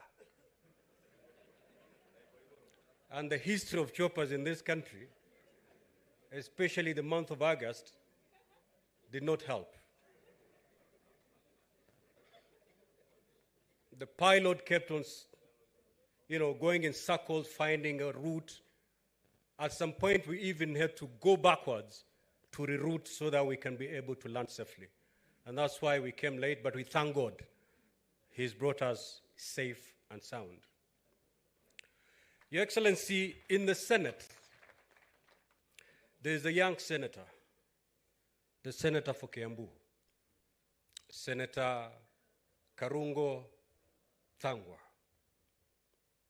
Every time I give this senator an opportunity to speak in the Senate, he will conclude his remarks, his statement with, I am Senator Karungo Thangwa of Kiambu, the miracle senator.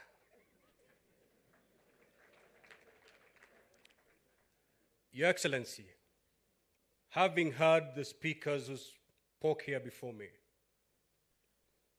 given the journey that you have followed, that you've gone through to become the president of this country, I can dare say today, indeed, you're a miracle president.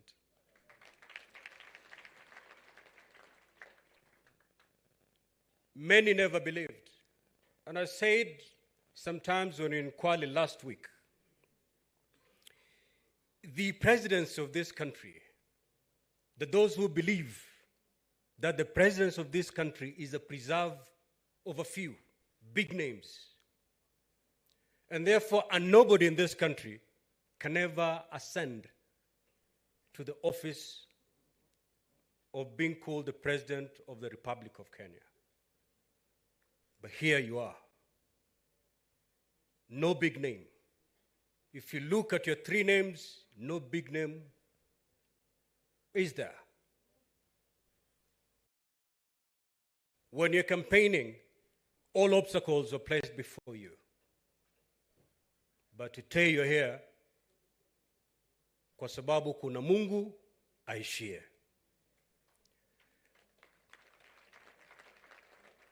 Your Excellency, if you read 1 Samuel 16, the story of the sons of Jesse, when Samuel was sent to pick a king from that family,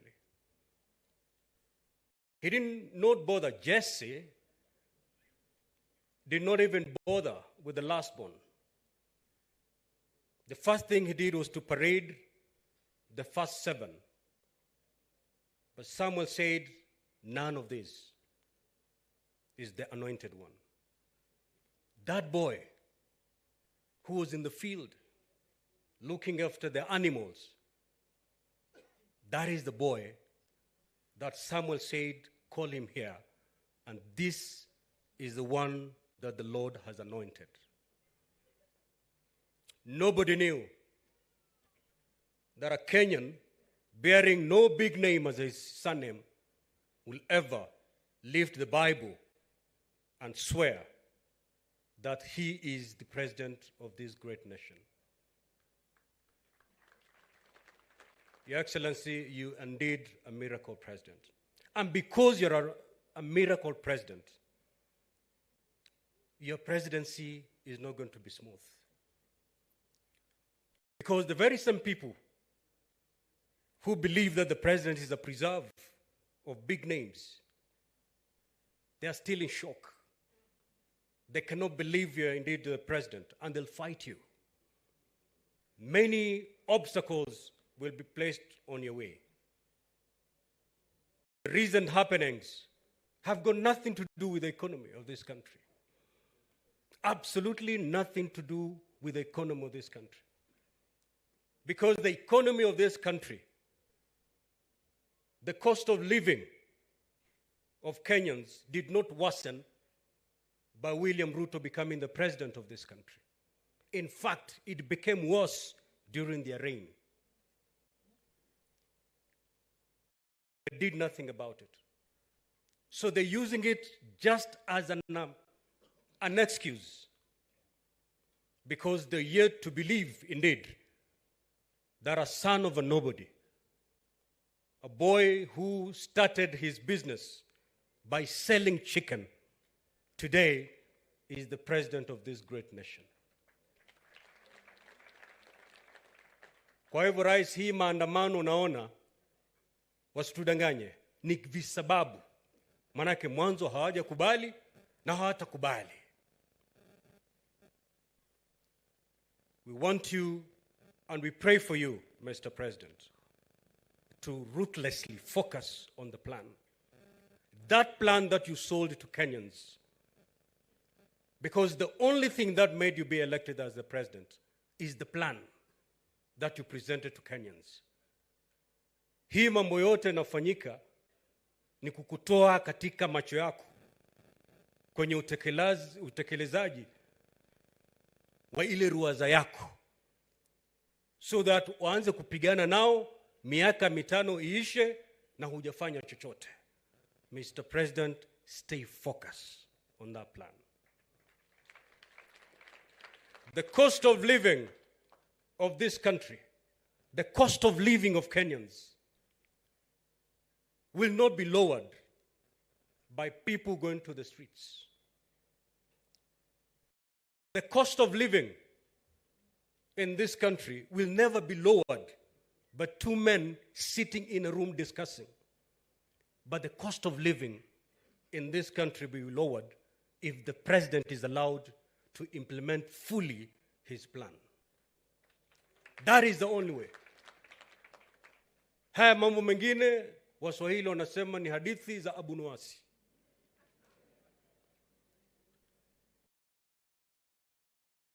Ndugu yangu Ichung'wah amepatiwa jukumu la kuchuana na wale wengine. Excellency, I don't want to be a prophet of doom. I've never been. But I've been in this space long enough to observe something. Nothing will come out of these cold talks. But something will come out from this plan that the president has. Look at the issues that are supposed to be discussed. IBC, Office of the Official Opposition, 2/3 gender rule.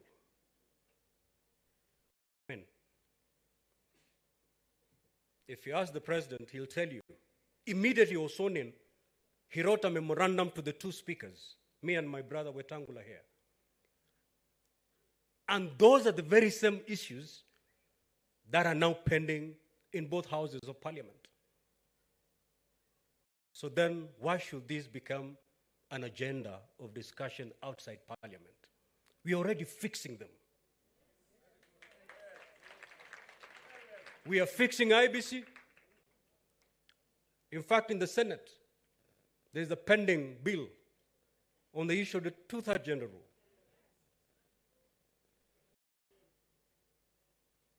Do we need people to sit somewhere using taxpayers' money to discuss something that members of parliament are already seized of?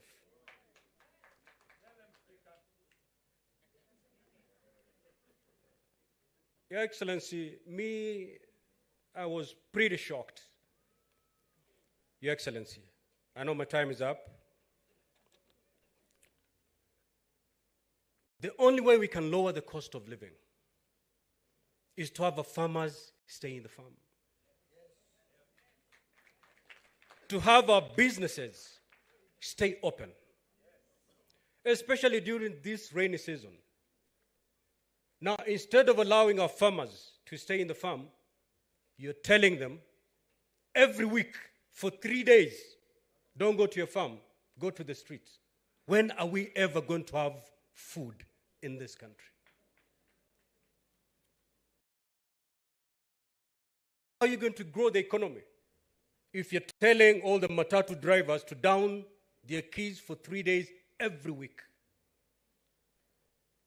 Mama mboga asiende sokoni siku 3 kwa wiki. How are we going to grow the economy? Mimi nashangaa kwamba kofia sasa, sufuria ndio imekuwa kofia sasa. Lakini Mungu amewajibu. In the coming few days, we're going to have such a bounty harvest. There'll be no single sufuria available.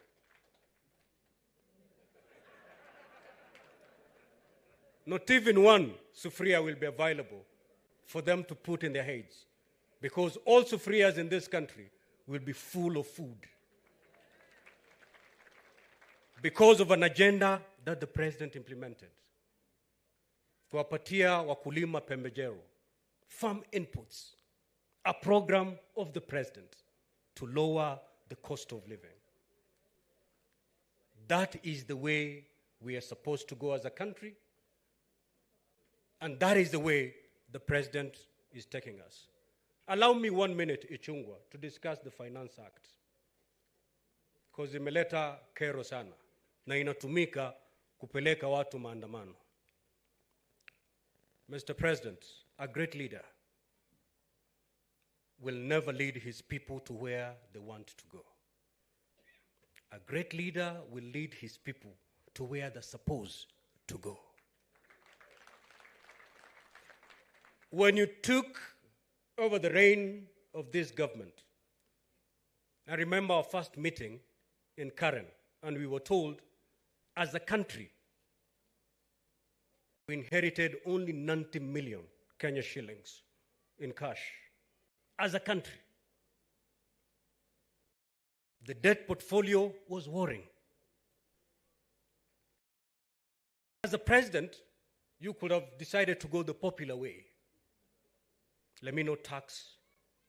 Because if you tax people, you're going to be unpopular. But looking at the balance sheet, you said the only way we can stay afloat as a country is to broaden the tax base, which you did. Na hilo ndo watu wakaanza kupigana. Rais, kuna ugonjwa wa majipu. Na mgonjwa ambaye anaugua jipu, ikiwa ni apone, you have to squeeze the boil till there's something that will come out like rice. Kule pwani tunaita moyo wa jipu. Ukicheza na ile jipu kulipapasa, yule mgonjwa hatapona. By the time you're squeezing that boil, yule mgonjwa hata kukuuma atakuuma. Hata kofi anaweza kukupiga. Lakini siku akipona, he'll come back to you and hug you and tell you, thank you for squeezing this boil. Today, Your Excellency, you're squeezing that boil. Watu watapiga kelele. Usiachilie. Watu wataandamana. Usiachilie. Watu watakutukana. Usiachilie. Paka ile moyo ya jipu itoke. Baada ya miaka kidogo chini, Kenyans will be celebrating you. Kenyans will be appreciating you because the economy will now be on a sound trajectory. Today, they'll call you all sorts of names. Zakayo. Take it. Lakini usiachilie kukamua hilo jipu. Because at the end of this tunnel, when Kenyans see the light and the prosperity of this economy, they will appreciate you and they will be there to hug you. Hayo mengi au machache, Mwenyezi Mungu atubariki. Asanteni sana.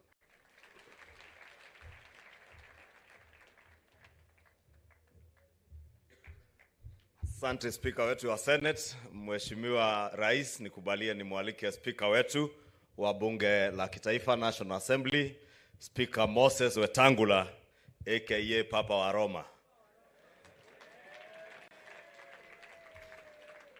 Na nikuambie hapa Nyeri watu uelewa Rusungu. Asante sana.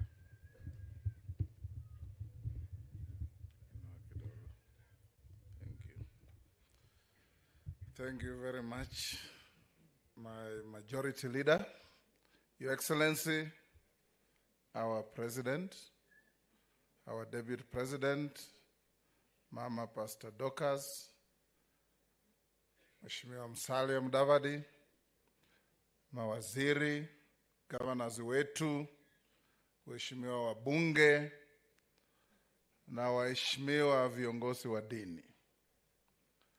Nimekaa hapa nikasikiza Bishop Washira na kushukuru sana na kutolea kofia. Kila mara nilikuwa nikisoma ile masomo ya Mark, tulikuwa tunasoma kwa sababu Jesus ordered the storm to quell. But you brought the angle of going over there, which I had never noticed. Na vile umeeleza, even the doubting Thomases today will go home differently. Kwa sababu we can see a better tomorrow. Mheshimiwa Rais, leo nimekuambia nimekuja hapa Sagana for the second time. Safari yangu ya kwanza is a story not to remember. Safari yangu ya pili leo nimelishwa neno la Mungu, and I live here a very, very rejuvenated believer. Kwa sababu lisilowezekana na binadamu, kwa Mungu linawezekana. And that's how you became our president. The doubting Thomases, the naysayers, were all put to shame. Wakati ulienda Amerika, wakati ya campaign, ulituachia ushukani na Kindiki, Rigathi na Ichung'wah. Tukakuja hapa Nyeri. Tukaenda village ingine, ule kijana rafiki yangu Kanini, nilikuwa wakati ule namuita Kanini Koru.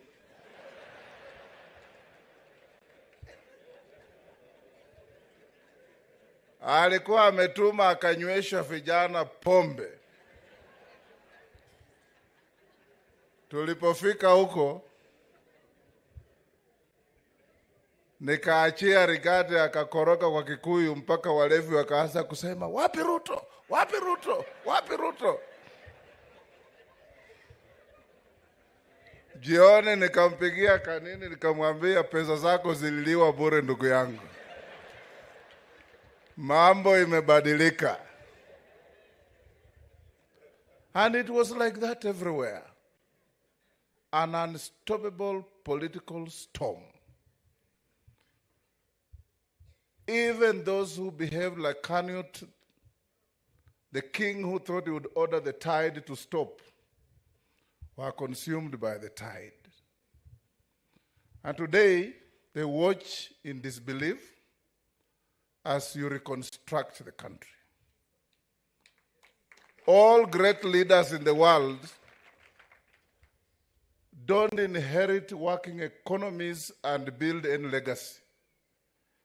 You build an economy that is in tatters, and when you leave it, even after your second term, people will be crying for more. And that will be your legacy. Yangu itakuwa mafupi hivyo. Jana nimekuwa kule Ingo. Watu wamesema nikikuona, na nimekuona, nikwambie kongole kwa kuteremusha bei ya mbolea kutoka shilingi 6,700 sasa iko 2,500. It can't be any better than that. And the Kenyan farmer, na watu wa mlima huu, nyinyi ni wakulima mashuhuri, they just want affordable inputs and an available market. Everything will be done. And you'll see, Your Excellency, as we go to the future, God is with you. Mungu alifungua mbinguni, mvua yote kateremuka as you became the president. Sasa mkulima na jembe lake, hata wale wakisema maandamano, we know the epicenters of maandamano. They cannot dent the peace and tranquility of this country. And my kid brother Kindiki, endelea kufanya kazi. Talk less, do more. And get the country safe under the guidance of our president. Nikimalizia wabunge, I want to salute you for being steadfast, for being focused, and for doing what you must do to help our president achieve his agenda. As your leadership in the House, we will give you all the necessary guidance and opportunities to excel in what you are elected to do, to represent, to oversight, to legislate, and above all, to make sure that Kenya is a united country. Kutoka kule Ingo mpaka kule Mandera, we want to be one happy family called Kenya. And that's all we want. Asante sana. Mungu awabariki. Hapa Nyeri, mimi pia niko Ingo. My auntie, dada ya baba yangu, ameolewa na mtu mwingine hapa Mkurueni. Anaitwa Bwana Kiambo. Alikuwa anafanya kwa prisons. My aunt amemzalia watoto 10. Sasa mimi pia nimekuja Ingo. Asante sana Mheshimiwa Musalia. Karibu nawe uongee. Na bishops muendelee kuombea nchi yetu. Wale wakorofi njia yao iteleze. Wale wazuri njia yao inyooke. Tujenge nchi yetu. Thank you.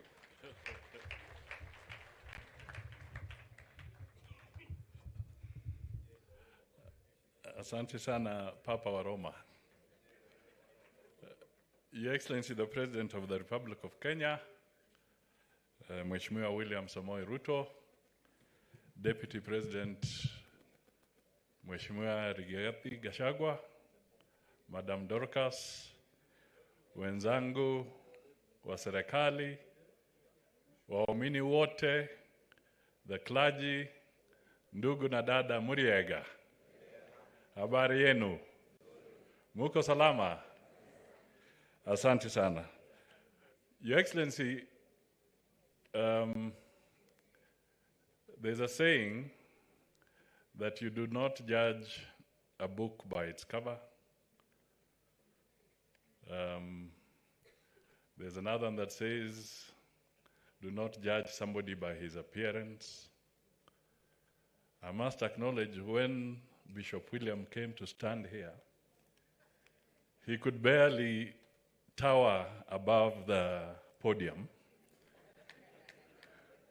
And for a moment I wondered, what is going to come out of Bishop William? But by the time he was halfway, I was no longer seeing the podium. I was seeing the bishop, and he was standing very tall. That sermon was good, very powerful. Asante sana. Your Excellency, a few points that I will raise very quickly. First is to congratulate the people of Mount Kenya, the entire region. These people have amazed us. They have amazed Kenyans. They are a very strong pillar in your government. These people broke the myth that Mount Kenya can never vote for anybody else. They proved everybody wrong. We can only say hats off to you. Your Excellency, these people are ferociously independent. Kama wamekubali, wamekubali. Na kama wamekataa, wamekataa. Na hawafichi. Na Gachagua hajui kuficha. Anakuambia vile ilivyo. Madam Dorcas, keep praying for him so that he can tell us the truth at all times. Asante sana. Kenya's institutions are firm. Kenya is not a failed state. We have a president, a government, duly elected in broad daylight. And where there was doubt, the courts were tested. Not once, but severally. And they have made their decision that Kenya stands tall and we are not a failed state. Let that message ring loud and clear. Your Excellency, the opposition are using simple tactics, maandamano, rushing to court with petitions, trying to externalize their losses at every corner. But we are very clear that the government of William Ruto, with him at the helm, is firmly in control, and the challenges we are facing shall soon be behind us. What is left really is people refusing to acknowledge the reality. I was asking Ndini Nyoro, what is jealousy? What is the word for jealousy in Kikuyu? Oiru. Oiru. So I put two and two together. He comes from Kiandutu.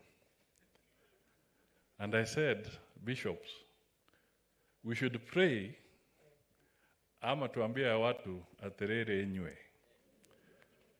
Tambore kyoko guru, turute ndutu ya orio.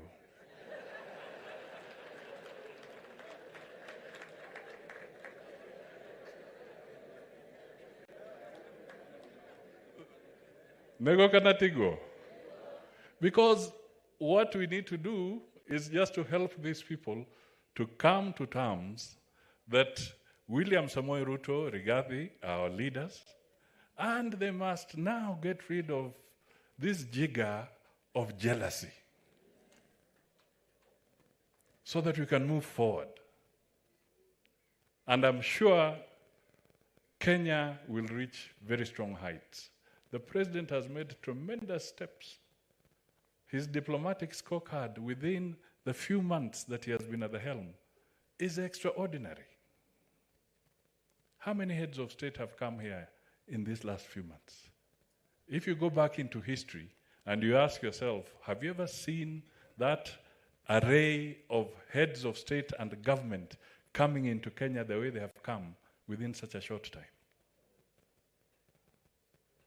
The recognition he's receiving internationally, the resources he's able to garner for us, the financial engineering that he's advocating and supporting for Kenyan people. You people, let us remove ile ndutu. Ya nini? Ya wivu. That word that I said. Oiru. Ladies and gentlemen, we want to thank you for Gachagua, a good man, truthful man. And on that note, may I invite Honorable Gachagua, the Deputy President, to come forward and make his remarks. Asanteni sana.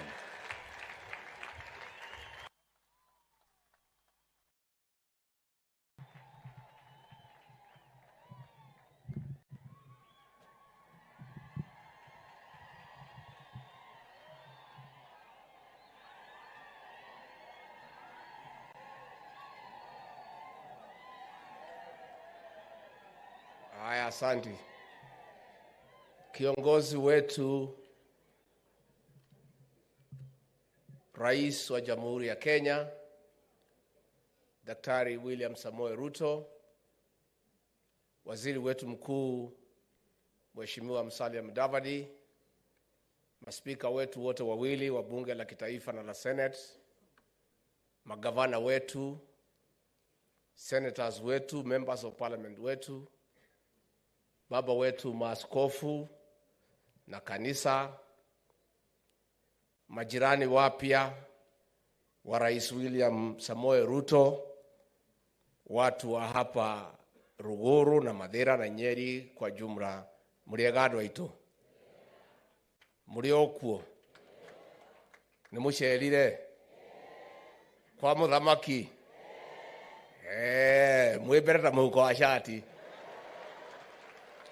okay na inyu ni mukirokire utukui he ule mukirokire kwa muthuri nginya tari aragiukira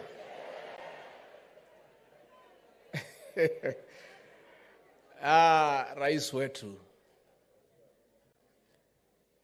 I'm too overwhelmed today to say much. What has happened today in this small village of Sagana is what the people of this area have desired for more than 10 years. Because they are the neighbors of the occupant of Sagana State Lodge. And for 10 years, they only saw others come and go. When they tried to come, they were decided on with truncheons and tear gas. Today, this morning at 5, you ordered the gates of State Lodge to be opened, and your new neighbors have been here since morning.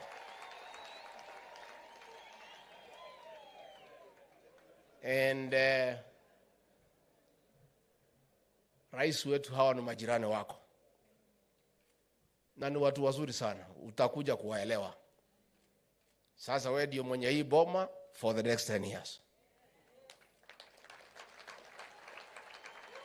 Na sasa wewe ukifurahia ukikaa hapa, usikie unaendelea kukaa, tunaweza kutafutia shamba hapa.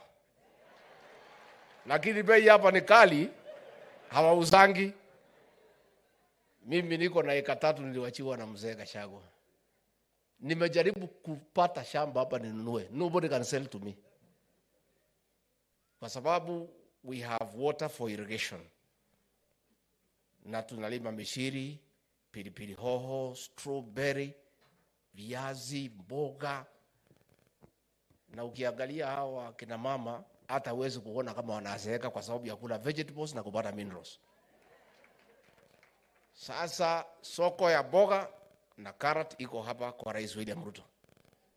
Sasa rais, wala watu umeandika kazi uambie mboga, carrot, pilipili hoho, kila kitu wanunulie watu ya area hii hapa. Na ile kazi itapatikana hapa, kukata nyasi, kukata maua, kuja kufagia hapa, kutengeneza hapa. Tuko na watu hapa wa kijiji hapa. Kwa sababu it is only fair kuliko kusubuana kuwatafutia nyumba, watoke tu hapa jirani wakuja wafagia alafu warudi nyumbani. Your Excellency, as your neighbors, we want to say welcome. Come and stay with us here and be coming often. Ukienda huko ukipata stress, pahali ya kutoa stress ni hapa. Mzee Mwai Kibaki alikuwa akisumbuliwa na hii mzee akitadawili anakusumbua, alikuwa anakuja hapa. Anakaa hapa, anakula hewa mzuri, anakaa hapa, anakaa na watu, anasuluhisha. Your Excellency, I told you yesterday, I'll take time to introduce to your neighbors. Mtu ya kukusia nyama, mzee anaitwa Gatheri, nitakuonesha yeye. Mtu ya kukusia mahindi, unapenda mahindi, anaitwa Mwai wa Bebe, ako hapa Kiamariga, nitakuonesha. Kikundi ya welfare hapa ya Sagana, nitakulipia pesa ya kuingia, utanirudishia tukirudi Nairobi. Mzee chairman anaitwa Johoi Kanyenje, na tutakueleza tukipoteza mtu mmoja hapa ni 200. So what you do, because uko na kazi mingi, utaniwachia kama 1 million. Sasa niwachie mtu hapo nyumbani, kukiwa na maneno wanakutolea. So that we integrate you fully to this community. Kati guadwa ito. Ile modo tiwito oyo. Aikara nato ikara. Your Excellency, ile mtu sitaki kuonesha wewe ni yule mwenye baa iko hapa Mutaga kwa sababu wewe ukunywa pombe. So it is of no use to introduce to that man. Ama ile mtu anaitwa mwanakula wenda yadi karareta kote. Huyo sitaki kuambia rais, yeye hapana atumia hiyo maneno. Sasa kanisa hapa ni mingi. And what we do here, you will be a member of every church. Parish iko hapa Kaviroine, I will introduce you to the father. Reverend wa PCA anaitwa Reverend Mwikomi, nitakujulishana na yeye. Watu ya SDA ukija Saturday, I'll introduce you. Tuko kanisa hapa almost 49. So within your 10 years, although huwezi fika zote, kukiwa na maneno ya development, utanipatia pesa zingine niweke hapo nyumbani, ninatumana. Because that is the way we live here. Na hii watu watakuambia, these people will tell you, Excellency, hakuna boma hata moja imekuwa na maneno nimekosa kufika ama kutumana. Kweli ama uongo? Hata siku Uhuru alinyang'anya pesa yangu akafungia, I still tried to touch each and every home. And that is how we have lived here as a society. So you are most welcome. Na Mama Rachel akija pia, kikundi yake ya hapa Kahiti tutamuingiza ya kununua hema, si ndio?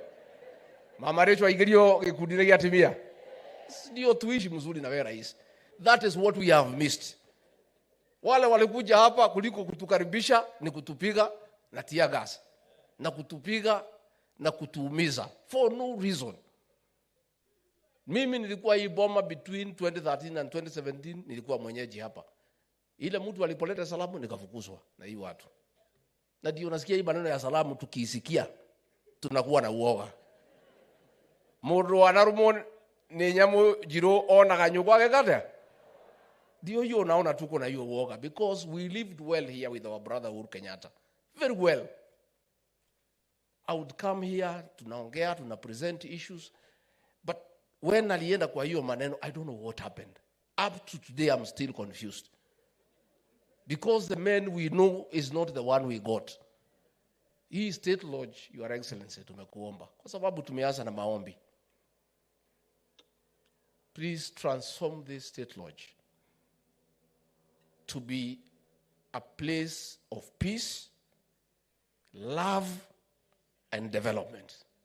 Because hii Ikulu ilitumika vibaya sana. Ilitumika kuleta uchochezi, fitina, kuhonga watu, kuchochea. Hata sisi tukashindwa kama iko hapa Sagana. We have never seen what we saw. Ilikuwa mkutano ikiitwa hapa kwa sababu nikiwa kwangu nasikia speaker. Maneno ikianza asubuhi ni matusi na fitina na uchochezi. Lakini watu ya hapa pia ni kichwa ngumu. Hawa Your Excellency, hawa ni kichwa ngumu. Sasa unajua tuliongea na hawa tukaona sasa siku za Uhuru siku karibu kuisha. Amnakuja hapa kila siku BBI anatoa pesa, watu wanakula, wanaenda. Na watu ya hapa wanaangalia, wanang'edhia tu. Sasa ilipofika ile Sagana 3 ya mwisho, tukakutana tukaongea. Tukasema hii mtu hii pesa yote itakuliwa kama sisi tunaona. Tukaambia watu saa 6 ya usiku wafike. Sasa ile chakula yote ilipangiwa wageni ya BBI na pesa, kabla wafike au wakafika wakakula hiyo chakula yote, wakachukua pesa na wakahama. Sasa wewe vile umetufungulia, sasa we are happy. And sasa rais akiwa na wageni hatuwezi msumbua, si ni kweli? Kama sasa rais atakuwa na wageni viongozi, sisi sasa ametufungulia, hatuwezi sumbuana na rais. Sasa yeye akija atatuita kwa nafasi yake. Siku wako na wageni ya kupanga Kenya, tunampatia nafasi. Nitwale kanerogo. Sitaki hata siku moja nione mtu hapa kwa gate kama rais hajaita sisi. Sisi ni watu ya heshima. Sisi tutakuwa na heshima sana. Kama sasa tutakuwa na viongozi hapa siku ya Jumanne, nyinyi muendelee na kazi yenu. Siku rais akirudi anaitana. Anachinja hapana maskini. Kaatiguo. Thejabe no dekire na ido. Ni mwathejirwo kama mutinda thejirwo. Maundu ni mokaega. Kwa hivyo tukue na heshima kwa huyu jirani wetu kwa sababu ni kiongozi. Your Excellency, the journey that you made yesterday, nobody has told you, but it's good that I tell you. this region has a traditional way of receiving the king. We received you as a king yesterday because you are one. Although we elected you on the 9th of August, you had not been confirmed as a leader in the traditional way in this region until yesterday, because there is a way it is done. And the way it is done is that the leader must come from Nairobi and cross River Chania by road, not by air. Yesterday, that journey must take 8 hours. No more, no less. You crossed River Chania yesterday at 10:38 a.m. and we received you here at the gate of Sagana State Lodge at 6:38 p.m., exactly 8 hours from River Chania to Sagana State Lodge. I want to announce that you are now the confirmed leader of the Mount Kenya region in the traditional way, the way we receive the king. Tulisubuana sana na watu yako rais. Unajua kujua nini tunafanya? Tukiona masaa inaenda pole pole tunakimbiza. Tukiona wanakimbia sana tunasuluhisha. Sasa tulisugusha rais, tukampeleka Githurai, tukafika Juja, tukaona masaa imekimbia, tukarudi nyuma. Tukaenda Juja, tukatoka hapo, tukakuja, tukasimama pale Keno. Kutoka hapo tukasimama Makoyo, tukasimama pale Kambiti, tukasimama Makutano. Kufika hapo tukaingilia Kagio. Kutoka hapo Kiburu. Tukapitia Baricho, tukafika Karatina. Tukaona masaa bado. Tukipitia hii ya Ojiro tutafika mapema. Ndio sisi hawa mpaka Maroa. Turatwara mundu o Gatung'ang'a. Ni wochio o Magajo. Tuona madhani maradhi muno, tukaambia watoto ya Herega Secondary wamsimamishe hapo waimbe kidogo masaa ifike. Ndio huyu o Herega. Mundu ni wochio o Kiamariga. Kuma Kiamariga ni wochio. Oko. Ndio tukafika hapa 6:38.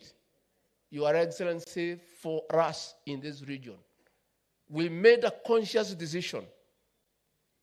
And it was not an accident, by design and careful political calculation. We had two choices. President Uhuru Kenyatta, our leader, whom we respect and adore, and still our leader from this region, chose one route. Kasema tufuate mzee ya maandamano. Tukamwambia haiwezekani. Akajaribu kutulazimisha, tukakataa. Akaita watu hapa, akawahonga, wakakula pesa yake, wakamwambia haiwezekani. BBI alikuja akapatia hapa, wakaweka pale nje kwa gate. Ndio wachukue pesa. Na tuliambia watu hii pesa chukueni. Ilikuwa inaletwa na kibicho na magunia. Your Excellency, wao watu wakatishwa. Watu wakafungwa, wakafukuzwa kwa viti. But the people of this region had two choices. To go with the past and the future. Na Your Excellency, hawa viongozi na washukuru sana.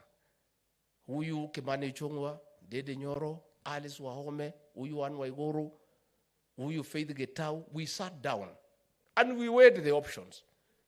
What Uhuru Kenyatta was telling us to do and what we thought is right. We analyzed the situation and what would be the best option for this region. And we were convinced by experience, reason, and proven track record that William Ruto, the doctor, had a plan to transform the economic fortunes of our people. And that is why we made that decision.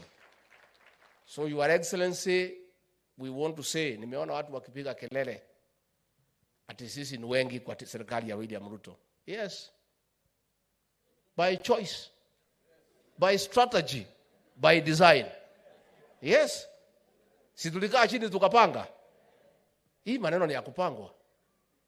Na mimi I want to confirm to Your Excellency from the bottom of my heart. We have trusted you and you have earned our respect because you have been very good to us. And the things you promised us, you have done. Na hakuna pahali sisi tujadikania na wewe. Tulikuamini na ukatuamini. Tukakwambia sisi tutakupigia kura. na wewe tukaagana, ile yote tuliagana umetufanyia. Sasa wanasema tuko na mawaziri wengi, tuko na PS wengi, tuko na chairman wengi. It is the way it should be, because even by population we are also many. Na kama wako na shida sisi ni wengi kwa serikali ya William Ruto, wajue pia hata kamiti sisi ni wengi, waseme tufunguliwe tuende nyumbani. Si ndio? Kaatiguo. Na sisi tuko kamiti kwa sababu sisi ni wezi. It's only that we are many by population. So adwa nyumba ito ni mwakena ni kuona jabeno. Ni mwakena. Pio. Ni mwakena ni kumuhigurira goko. Sasa tumefanya, tumekula, tumeomba. Kazi inaanza leo saa 8. Tutakuwa na mkutano na rais na wabunge na maseneta na maminister na PS na watu ya parastato kupanga maendeleo ya eneo hili leo saa 8. Unajua walikuwa wananikashifu hii watu ya magazeti niliposema wewe ukiwa rais utatufungulia hapa tukule mchele na nyama. Ndio. Ngaragude hoya gohoro. And traditionally you cannot talk to your visitors before you have fed them. But these characters do not understand me because they don't come from here. And they don't know the way we do our things. Tulikuwa tukule ndio sasa tuanze kupanga nini? Maendeleo. This evening tutakaa na rais tupange mambo yetu. Siku ya Jumanne magavana wote 11 watakaa na rais wapange maendeleo. This Sagana State Lodge ndio itakuwa the seat of government in this region kupanga development ya area hii na ya Kenya. Na kwa hivyo nyinyi msikuwe na wasiwasi, tuko hapo. Sasa wapi maminister wetu? Simameni. Ministers, CSs, stand. CSs, PSs, simama. Chairman of Parastato, simama. CEO, simama. Bas, nimwakeona. Tulikuwa kaa tutirekuwa. Yes, please sit down. You know, these people are accusing me and Ichongo and Dede and Alice that we don't know what we are doing. Ati watu wamechaguliwa bunge juzi, wanapeleka hii watu ya Mount Kenya wapi? Wanafuata Ruto blindly. Watu ya Mount Kenya watapata nini? Sasa mlikuwa mnafikiria sisi ni wajinga? Hata kama mimi sijasoma sana, kuna kitu mimi najua. Si mnajua masomo yangu ni kidogo. Si nisoma hapa Kabironi primary hapa. Sasa sisi tulipanga vizuri. We discussed with our president and we agreed on our participation in his government. And that is why we have men and women of substance. And he has also picked competent people so that we are represented in his government because we are shareholders in that government. Walijaribu kusema wanasema na serikali ya shares. What I meant, and I want to clarify, ya kwamba uwezi vuna pahali hujapanda. Na uwezi panda mahindi uvune maharagwe. Kaatiguo. Yes. We are in this government by right and by choice. Na bado rais tulikupatia 47%. We are planning now to give you 70%, utuongeze viti bado tosha. Hii ni kidogo. And I want to say thank you. I want to commend our CSs. They are doing a good job. Especially our son, Professor Kindiki. Wewe ngangana na hii watu professor. Wewe wanajali. I mean, and I want to really say, ministers and PSs, adopt the Kindiki style of management. That once you focus on what you want to do, nothing can stop you. You know, and I am really, Your Excellency, very impressed by the Kindiki style of management. Akiamua ni hapa, hata kama ikuta anapitia hapo. And mimi pia ni mtu hapo. Hii kahawa na majani chai na maziwa nimepatiwa na rais nitafanya. Finally, Your Excellency, sisi tulikuwa hapa tumelemewa na pombe na bangi. Ukaniambia nijaribu kusort. Tumeshikana na Kindiki na IG Kome, tunajaribu kupambana na pombe na bangi. We have succeeded 70%. Gari imebaki 30%. Na tutatatua kwa sababu even as we do coffee reforms and tea and milk and other areas, nani atafanya kazi kwa hiyo shamba? Affordable housing, Your Excellency, unatuletea nani atafanya? So we must make sure that we remove our boys from toxic alcohol and poison that has been brought to this area.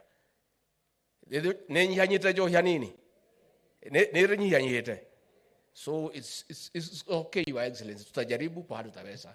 Na mimi, I want to assure Your Excellency, nikiwa nyumbani, I will not let you down. Hao watu wanajua mimi ni mtu ya kazi, wameniambia nikusaidie. Mimi nang'ang'ana, univumilie tu vile niko. Hata saa ingine kama kizungu hapana fika ile standard unapenda, unisamehe tu. Ni hii Ogeshagi ya hapa Monyoro village. Na mimi niko, mnichukue tu vile niko rais. Unajua sasa hii akina Weta wakija ofisi yangu wananiumiza na Kiingereza. Lakini mnikubali tu the way I am, because mimi ni mtoto ya hapa. Ugo no ugo dasha lilo na ugo dale lilo jaragio ugo tu muhoni wa Gachagua. Andũ a nyũmba itũ. Andũ a nyũmba itũ. Twacokia ngatho. Na twacokia ngatho. Nĩ mwatwĩkire wega na njamba ĩno. Na twaria ũhoro wa ma tũtiarĩ handũ hega. Ta niĩ rĩ ndarĩ handũ haceke. Andũ aya mangĩraga Friday makahingĩra nginya Monday. Na rĩu nake kũmenya Ngai ndarĩ angĩmarĩ. Na ndakomaga kayone rĩ. Thigari iria ciangĩraga rĩ nĩcio cinangagĩra.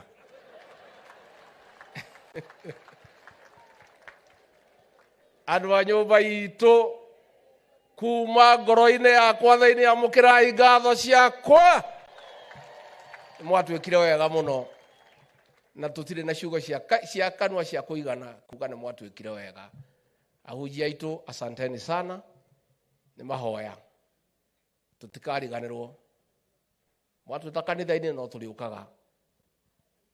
Mwana tũhoera mũno, mũthiĩ na mbere na kũhoera mũthamaki ũyũ. Ngai amũhe ũũgĩ wa gũtwarithia bũrũri ũyũ na mbere. Ona president witũ Uhuru wa Kenyatta mũmũige mahoya-inĩ.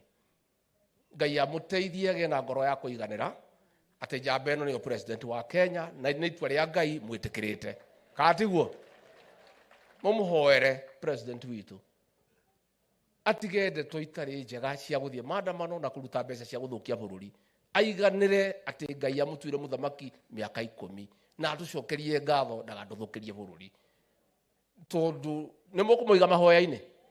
Tondũ no mwana witũ nĩ ahoerwo Ngai amũteithie aiganĩre na etĩkĩre itua rĩa Ngai atĩ ũyũ nĩwe mũthamaki wa Kenya. Ngaruia wĩ hana-inĩ aku nĩgetha mũke mũndeithie kũrehe mũthamaki wa bũrũri. Tũrũringithie hanini nĩgetha mũcanjamũke. Rais pia yu watu ya hapa anapenda densi. Ukifika hapa utakuwa ukikaa unawaitia hii waibaji. Nimukwenda tucanjamũke hanini. Ni nĩgetha tũcoke tũkĩrehe mũthamaki nĩgetha haya rũgamai nĩgetha. Wapi makofi yako mazuri?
riganirwo rwa mbere rwa keri rwa gatatu rwa kana rwa gatano. Tumkaribishe Rais wa Jamhuri ya Kenya Daktari William Samoei Ruto. Asanteni sana. Tafadhali tunaweza keti chini. Thank you. Mheshimiwa Naibu wa Rais wa Jamhuri ya Kenya, waheshimiwa viongozi wote, maaskofu wetu na wachungaji, pamoja na wananchi wote wa Nyeri County na Mlima wa Kenya, hamjambo. Hamjambo tena. Ando aito moriega. Moriega rege. Ngaino mwega. Na hende ciothe. Bwana Yesu asifiwe. Ebu munisalimie hivi nione. Bwana Yesu asifiwe. Hey. Kweli naona mmekuja kukuja. Kwanza wacha nichukue nafasi hii nimshukuru Mungu kwa kutupatia nafasi na kibali tufike hapa Nyeri, hapa Sagana, katika mtaa huu wa Ruguru, na niwashukuru sana kwa kukubali tuweze kuwa na ibada hii maalum, ibada ya shukrani. Tuko na sababu ya kutosha ya kumshukuru Mungu, kwa sababu tulienda kwa uchaguzi mwaka uliopita, tukamuomba Mungu atupatie uchaguzi wa amani, Mungu atupatie ushindi, na tumekuja hapa Sagana Nyeri leo kumwambia Mungu asante kwa ushindi alitupatia. Kwa niaba yangu na hawa viongozi wote waliochaguliwa, ma MCAs wetu, wabunge wetu, senators, women reps, governors, huyu Mungwana Rigiji na mimi, kwa watu wa Nyeri na watu wa Mlima, tumekuja kuwaambia asante sana kwa kutupatia nafasi ya uongozi. Mimi nakumbuka wakati mwingi tulitembea hapa kwa makanisa, hawa ndugu wakatunitembelea mpaka huko Hasla Mansion. Nakumbuka askofu wetu William Washira, askofu wa Njohi, hawa askofu wengi hapa walikuja kwa maombi kule Hasla Mansion. Na wakati huo mambo yalikuwa magumu, lakini hawa viongozi wa kanisa ni mashujaa. Walikuja tukaomba pamoja.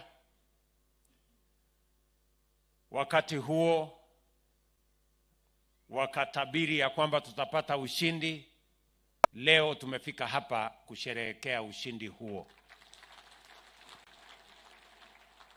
Nataka niwashukuru sana na nirudie tena kwamba Mungu mbali na kutupatia ushindi, alitusaidia mambo mawili. Alitupatia uchaguzi wa amani, na vile vile akatupatia uchaguzi ambao uliondoa ukabila katika siasa ya taifa letu la Kenya. Nikiwa hapa Nyeri, mahali kuna Mount Kenya, mimi nataka niseme kwa niaba ya Wakenya wote,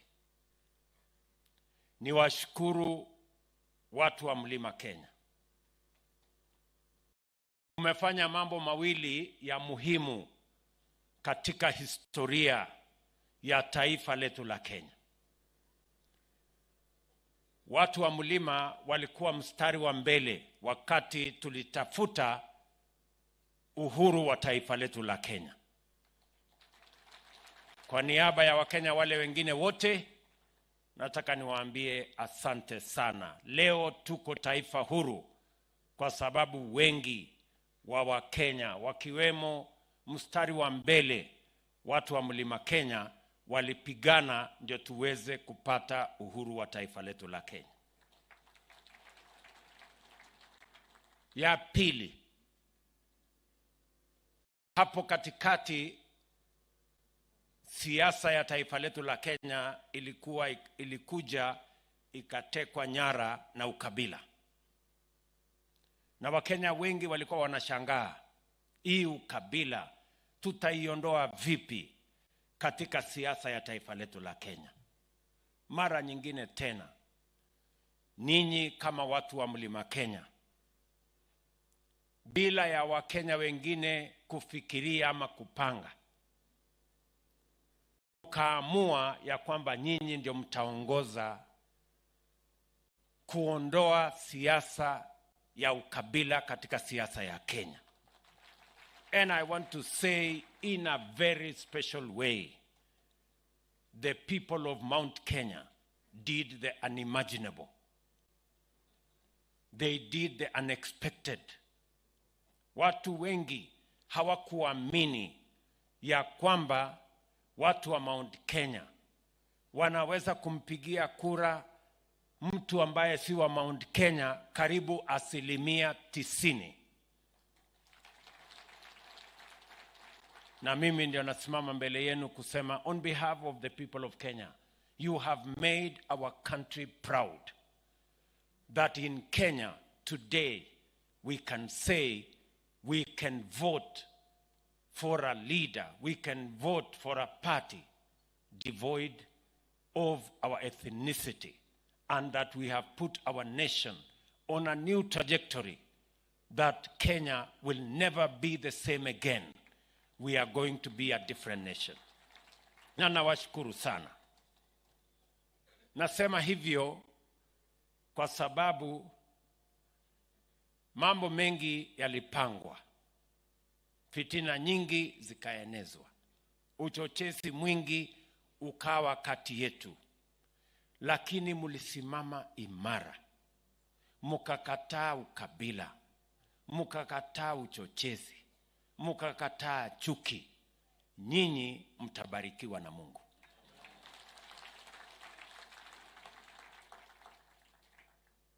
Na mimi nataka niwahakikishie ya kwamba tutaungana na hawa viongozi wote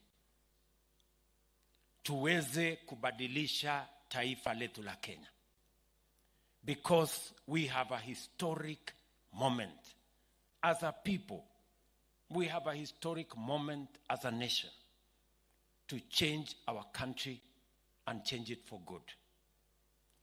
Na mimi nataka niwahakikishie watu wa mlima na watu wa Kenya ya kwamba sitawaangusha.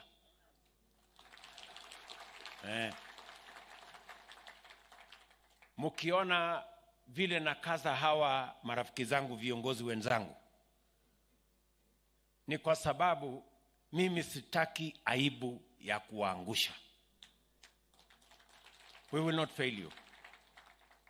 Na ndio mnaona hii kazi tunafanya na bidii na kujitolea. Naona watu wengine wanasema nimekaza watu sana, lakini ni kwa sababu ile mumetufanyia, mahali mumetutoa,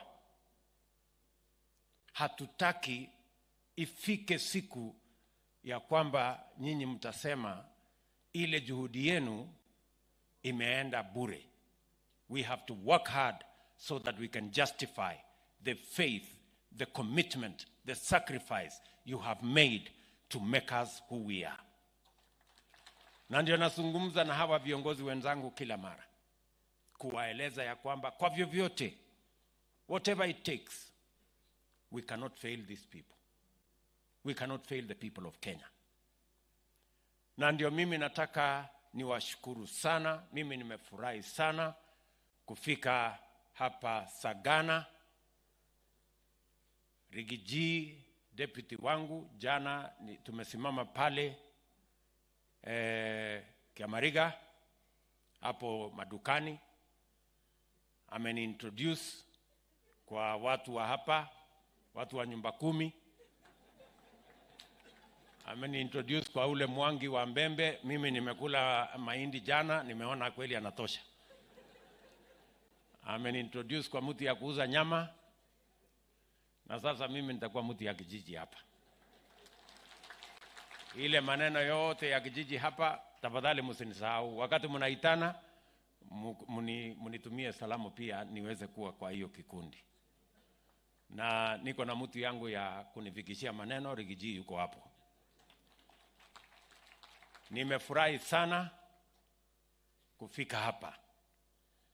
Mambo mengi ya maendeleo ya taifa letu la Kenya na hasa ya mlimani hapa, nitaketi chini na hawa wabunge na magavana wetu na mawaziri hawa, tuketi hapa tukubaliane mambo ambayo tumeandika katika mpango yetu ya plan ya kupeleka Kenya mbele. Nataka niwahakikishie maneno ya kumbukumbu la Torati ama Deuteronomy 28 mstari wa 12, kwa sababu tuko kanisani. Inasema Mungu atatufungulia hazina yake. God is going to open his good treasures for us. Inasema Mungu atatupatia mvua kwa wakati wake. He is going to give us rain in season. Inasema Mungu atabariki kazi ya mikono yetu. God is going to bless the work of our hands. Na inasema jambo la 4 kwamba sisi kama nchi hatutakopa tena, lakini tutakopesha wengine. We will not borrow, but we are going to lend. Hiyo ndio nchi ambaye tunasema hapa mlimani Mungu ametuahidi. And we have no reason not to trust God. Na ndio Bishop William ametuambia tunavuka hiyo upande, mahali hiyo maneno iko.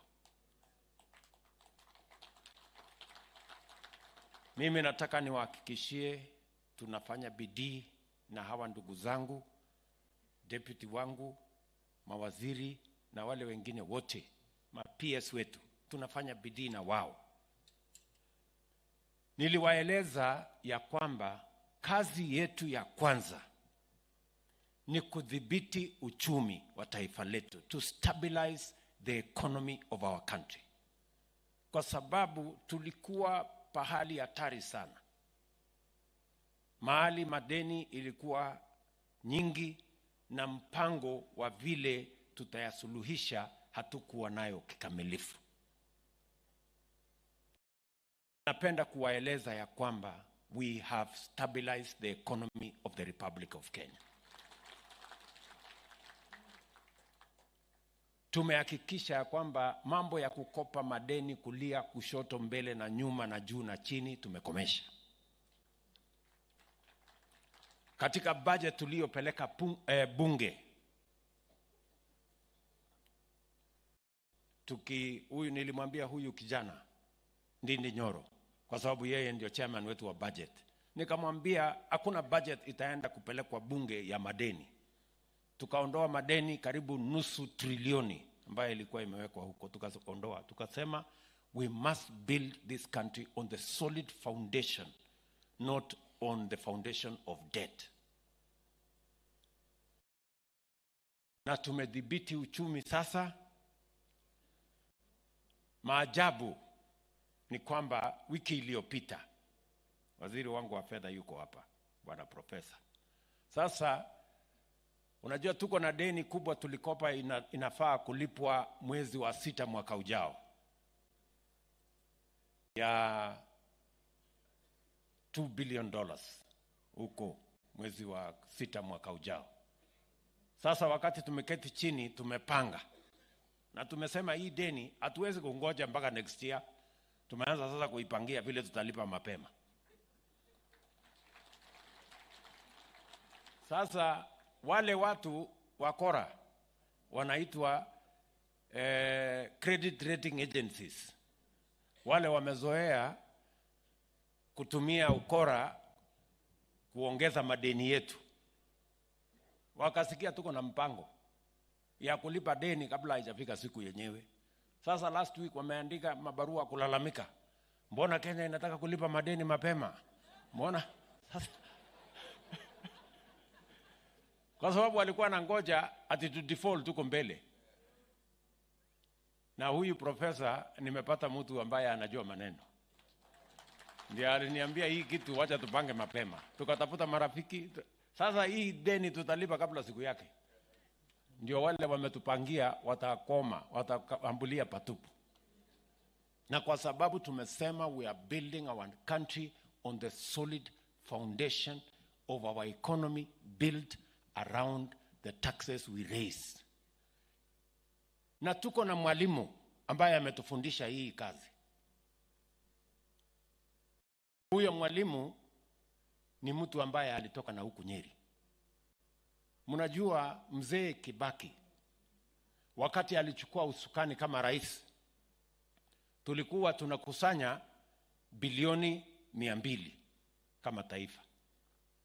Akatuambia tulipe ushuru. Nyinyi mlisikia, nyinyi mnajua. Lipa kodi. Hiyo ndio ilikuwa lugha ya mzee Kibaki. Akatusukuma wakati alikuwa anaondoka baada ya miaka 10. Tumetoka 200 billion, tumefika 1 trillion. Tumeongeza ushuru yetu 5 times wakati wa mzee Kibaki. Mnanielewa? Sasa mnafikiri mimi nitakosea nisifuate hapo kwa mzee Kibaki mwenye alitufundisha nchi inajengwa na kodi. Nchi inajengwa na ushuru, haijengwi na madeni. Hapo ndio tuko. Hao ni hotori. Sio kama tunaelewana. Na mimi nilifanya kazi na mzee Kibaki. Na ndio nikiwa waziri wake wa fedha wa kilimo ndio aliniambia tafuta mbinu ya kuteremsha hii bei ya mbolea. Na mnajua mbolea ilikuwa 6,000 siku hiyo, tukaleta mpaka 2,500. Ndio hapo nimefikisha tena kwa sababu ya masomo ya ule mzee alikuwa mbele yetu. And that is the direction we are going to take our country. Tumekubaliana kwamba we are having vile neno la Mungu limesema. Mungu atatupatia mvua kwa wakati wake. Nakumbuka tukienda Nyayo Stadium na Pastor Doga hapa na maaskofu hapa. Tukaenda tukaomba pale Nyayo Stadium. Nafikiri ilikuwa mwezi wa 3 hapo mwezi wa 2. Watu wengine wakatuchekelea wakasema angalia hawa. Ati rais mzima ameenda Nyayo Stadium ati kuombea mvua. Lakini Mungu ni nani jameni? Tulipata mvua, hatukupata mvua. Leo kwa mvua Mungu ametupatia. Kwa mpango ambaye tumeweka ya kushusha bei ya mbolea. Leo tunangojea mavuno. Saa hizi ile kazi inanisumbua akili ni hii chakula iko shambani, sitaki iharibike. Na ndio nimemwambia huyu waziri wetu wa kilimo. Si nimekuambia wewe Linturi. Nimemwambia huyu kwenda tafuta dryers. Tunataka chakula ikitoka shambani tuwe na dryers, tupange mambo ya commodity exchange, wakulima wapate mahali ya kuuza mazao yao, na tuhakikisha kwamba hii aibu ya njaa tunaondoa katika taifa letu la Kenya. Kwa sababu jameni, kama Mungu ametuahidi atatupatia mvua kwa wakati wake, tutaendelea kuwa na njaa katika taifa letu la Kenya. Mungu pia ametuambia he will bless the work of our hands. Na ndio sababu kwa mara ya kwanza katika budget ya taifa letu la Kenya tumeweka mpango wa kusomesha watoto wetu, lakini vile vile for the first time tumeweka mpango ya ajira ya watoto wakitoka shuleni, wakitoka college, wakitoka university. Na ndio mnasikia tumeweka mpango ya housing, tumeweka mpango ya digital jobs, tumeweka mpango ya kuajiri vijana ambao watakaenda kazi zingine ambazo tumeongea na viongozi wengine wengi, because we want God to bless the works of our hands. Na lazima tuwe na mpango ya vile kazi itapatikana, ndio Mungu atubarikie hiyo kazi tukifanya. Ndio kwa mara ya kwanza Kenya watu walikuwa wanauliza hii kitu inaitwa finance bill imetoka wapi? Imewekwa mjadala Kenya mzima. Iko kitu inaitwa finance bill. Hii finance bill imekuwa kila siku. Imekuwa tangu tuwe nchi huru. Lakini for the first time, the biggest conversation in Kenya, ile mjadala kubwa katika taifa letu la Kenya mwaka huu, si ni mjadala ya finance bill? Yes.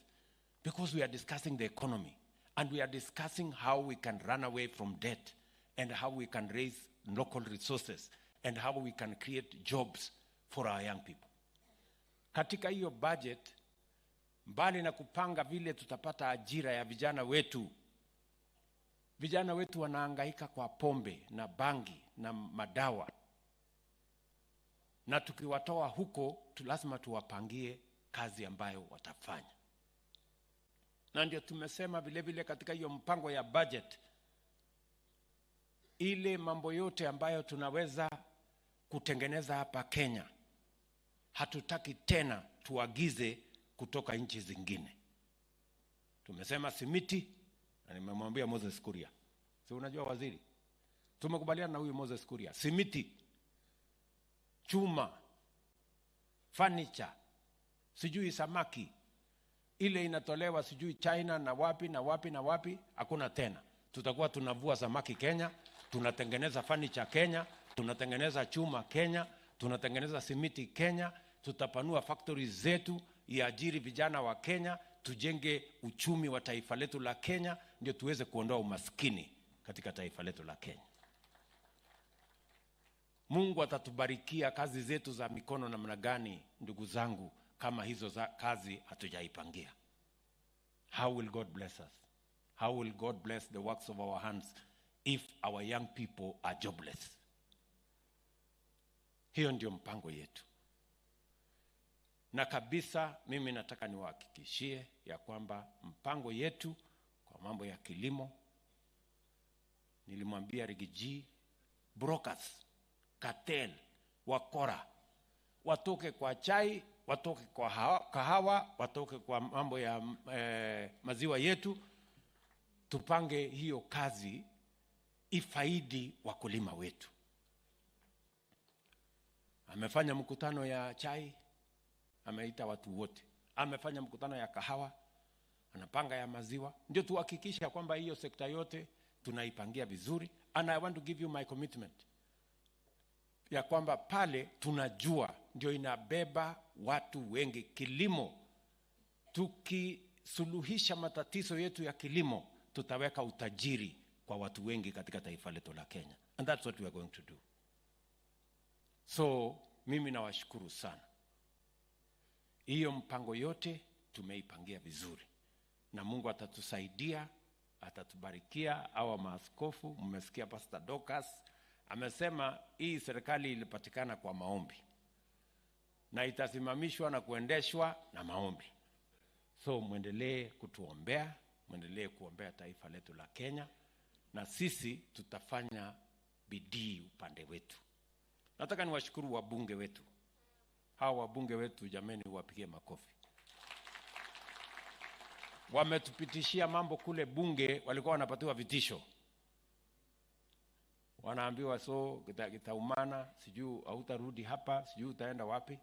Lakini because we know what we want to do, because our nation lazima tuibadilishe kwa mipango, kwa miradi, kwa mambo ya maendeleo, ndio mnaona tunashikana, tuko timu moja. Bunge wanafanya kazi yao, sisi katika executive tunafanya kazi yetu, wale katika judiciary wanaendesha mambo, na sisi wote tunataka tujenge taifa letu la Kenya. Mimi nataka niwashukuru sana kwa kutushikilia. Mimi niko hapa Mlimani masiku kadhaa, tutakutana kesho kwa shughuli ya mambo ya maendeleo. Najua tuko na barabara nyingi. Nimeambiwa na huyu wa Mumbi ananikaza sana, sijui barabara Kiamavara, sijui wapi nini. Hiyo barabara zote iko katika mipango yetu. Mtatupatia tuka nafasi kidogo tupange mambo ya raise resources. Mwezi moja, mwezi mbili mtatuona tumeanza hiyo kazi, na tunaanza kwa kasi kwa sababu sasa tuko na budget ambayo tumeipangia vizuri ya kupeleka mambo ya taifa letu mbele, mambo ya maendeleo ya taifa letu mbele. Ile kitu mimi nawauliza Wakenya wote ni kwamba hatuna taifa ingine. Taifa ambayo tuko nayo ni hii moja, inaitwa Kenya. Na hatuwezi kukubali ya kwamba hii taifa letu iharibike. Sisi ni inchi, na ni vizuri niseme, sisi ni inchi ambayo tunafuata sheria. Sisi ni inchi ambayo imesimamia katiba. Sisi ni wanademokrasia. Na sisi ni inchi ambayo tunaweka amani na tunaweka umoja. Tumesema ya kwamba sisi wote tutaheshimu sheria, tutaheshimu katiba yetu, tutaheshimu demokrasia yetu. Ile kitu ambayo tumesema haitafanyika tena Kenya yetu ni mambo ya vita, kuharibu mali ya wananchi, kuharibu biashara ya wananchi, kuharibu mali ya umma, barabara na mali ingine ya umma. Hiyo tumesema sio demokrasia, sio kufuata sheria, sio kufuata katiba ya Kenya, na sio uzalendo wa aina yoyote kuharibu mali, kuendesha vita na kulete chuki kwa Wakenya. That is not how we build a nation. Many people want to tell us we are taking Kenya backwards.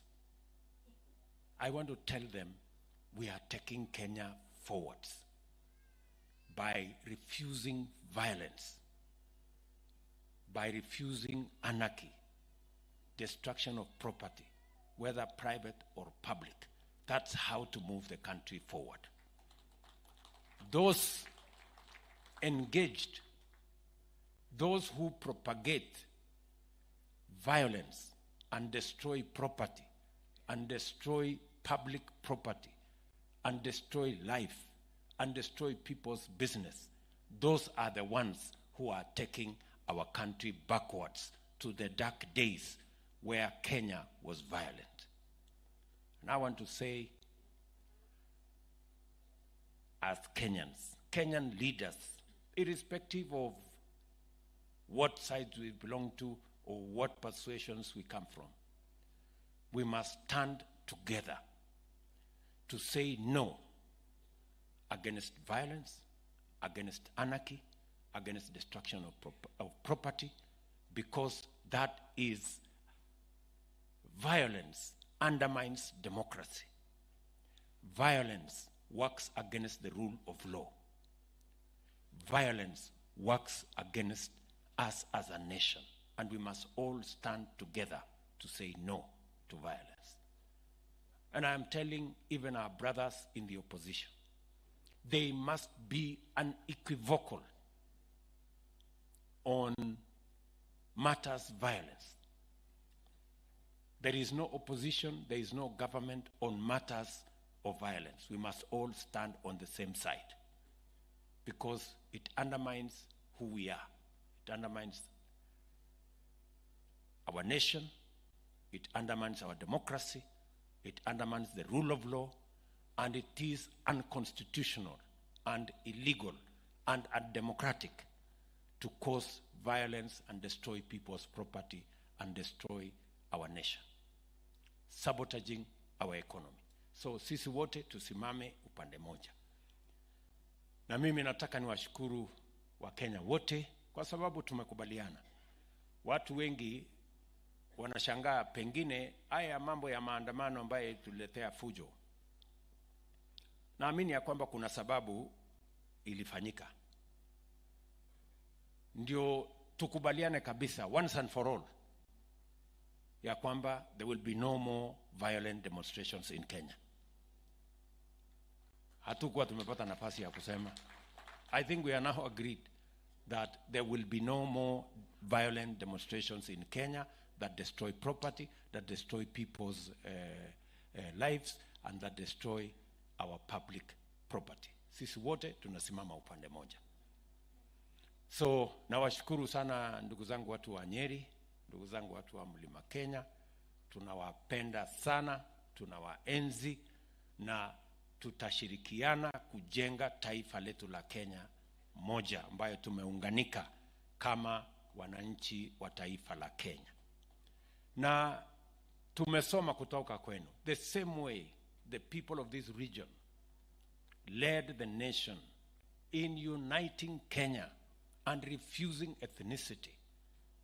That is what we are going to do. We are going to unite the whole country. Tutaleta Wakenya wote pamoja kwa sababu mumetuongoza kama watu wa Mlima Kenya kuleta Wakenya wote pamoja na kukataa ukabila na kukataa kugawanywa na kukataa mambo ya chuki na kukataa fitina.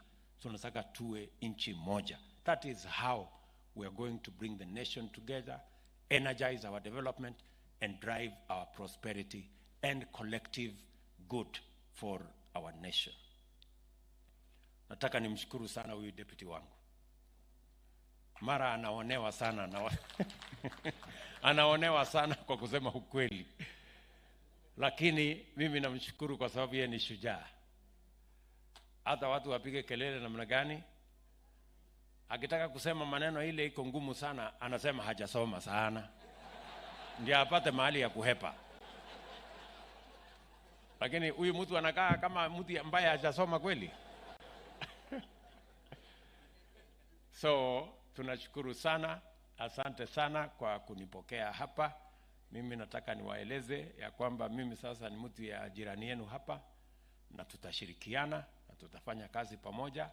Na pia msisahau kunialika. Msiwe tu mnazongojea, hata mimi nikikuja mnanialika kama iko maneno kando huko. Nasema iteni huyo mzee pia akuje afanye nani. Na nitatuma Recho pia akuje aungane naye. Ulisema ile gundi ya mama inaitwa nini? Hiyo atakuja huko. Si namna hiyo. So maaskofu wetu, asante sana kwa kuongoza ibada hii ya muhimu sana. Asante nyinyi wote kwa kufika.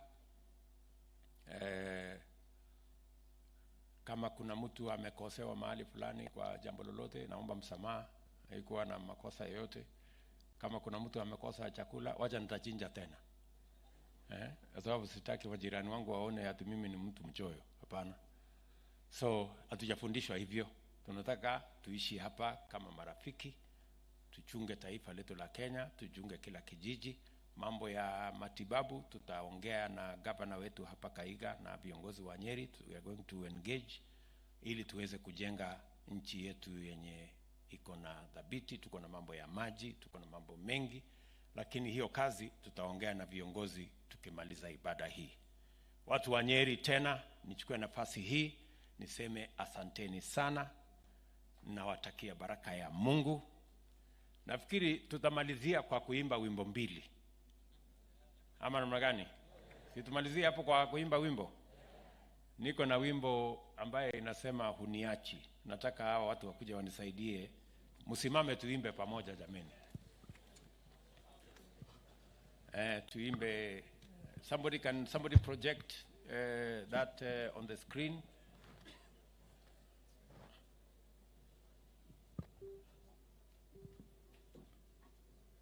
Hiyo. Haya, mtu atuongoze hapo. Wapi ule mama anajua kuimba vizuri? Na mpatie microphone yenye iko na sauti, hiyo na microphone yake iko chini kidogo.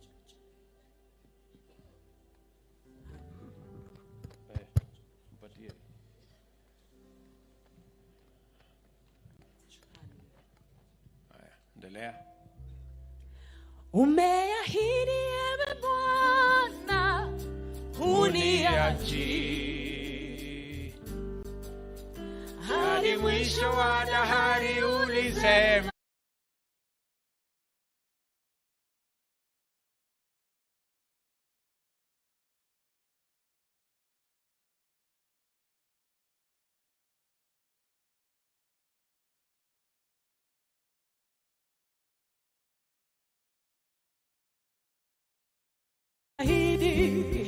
Umeahidi ewe Bwana huniachi hadi mwisho wa dahari ulisema huniachi.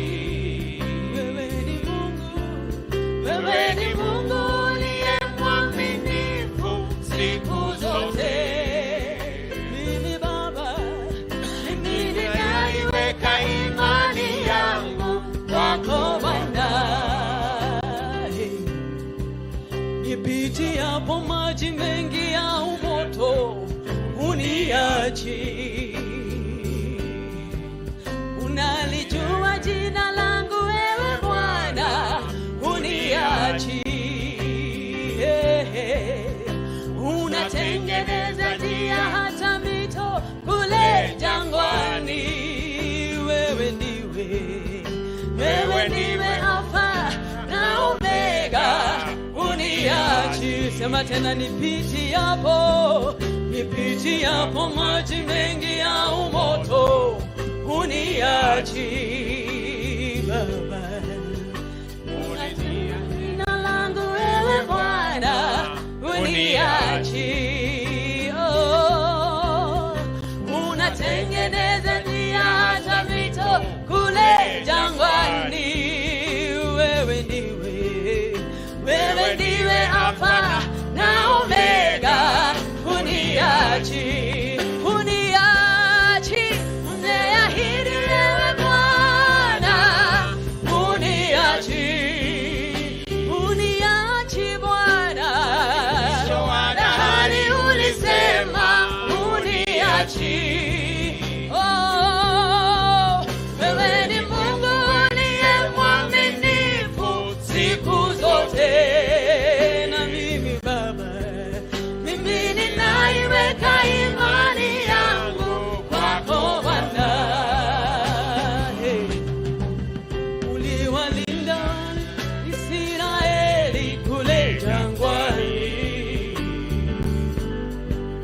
ukamtoa Danieli kutoka tundu la simba.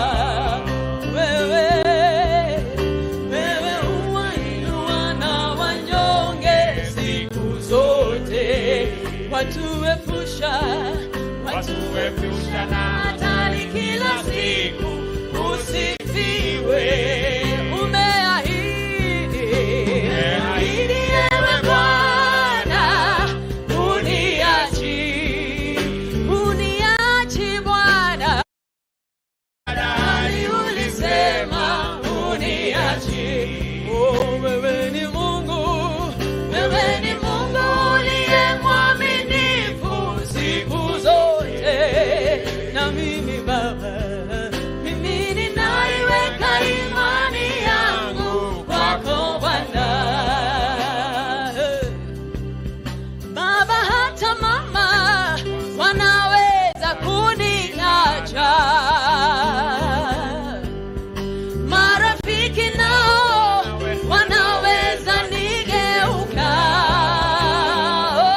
Oh, mara kwa mara maadui wanizunguka. Nitaishi kwa ahadi yako Bwana. Uniachi ewe Bwana uniachi Bwana, ulisema uniachi. Oh, wewe ni Mungu uliye mwaminifu siku zote. Na mimi Baba, mimi ninaiweka imani yangu kwako Bwana. alafu tutaimba ngai wakwa. Ngai wakwa, ngai wakwa, ngai wakwa we wakagegania. Ngai wakwa, ngai wakwa, ngai wakwa we wakagegania.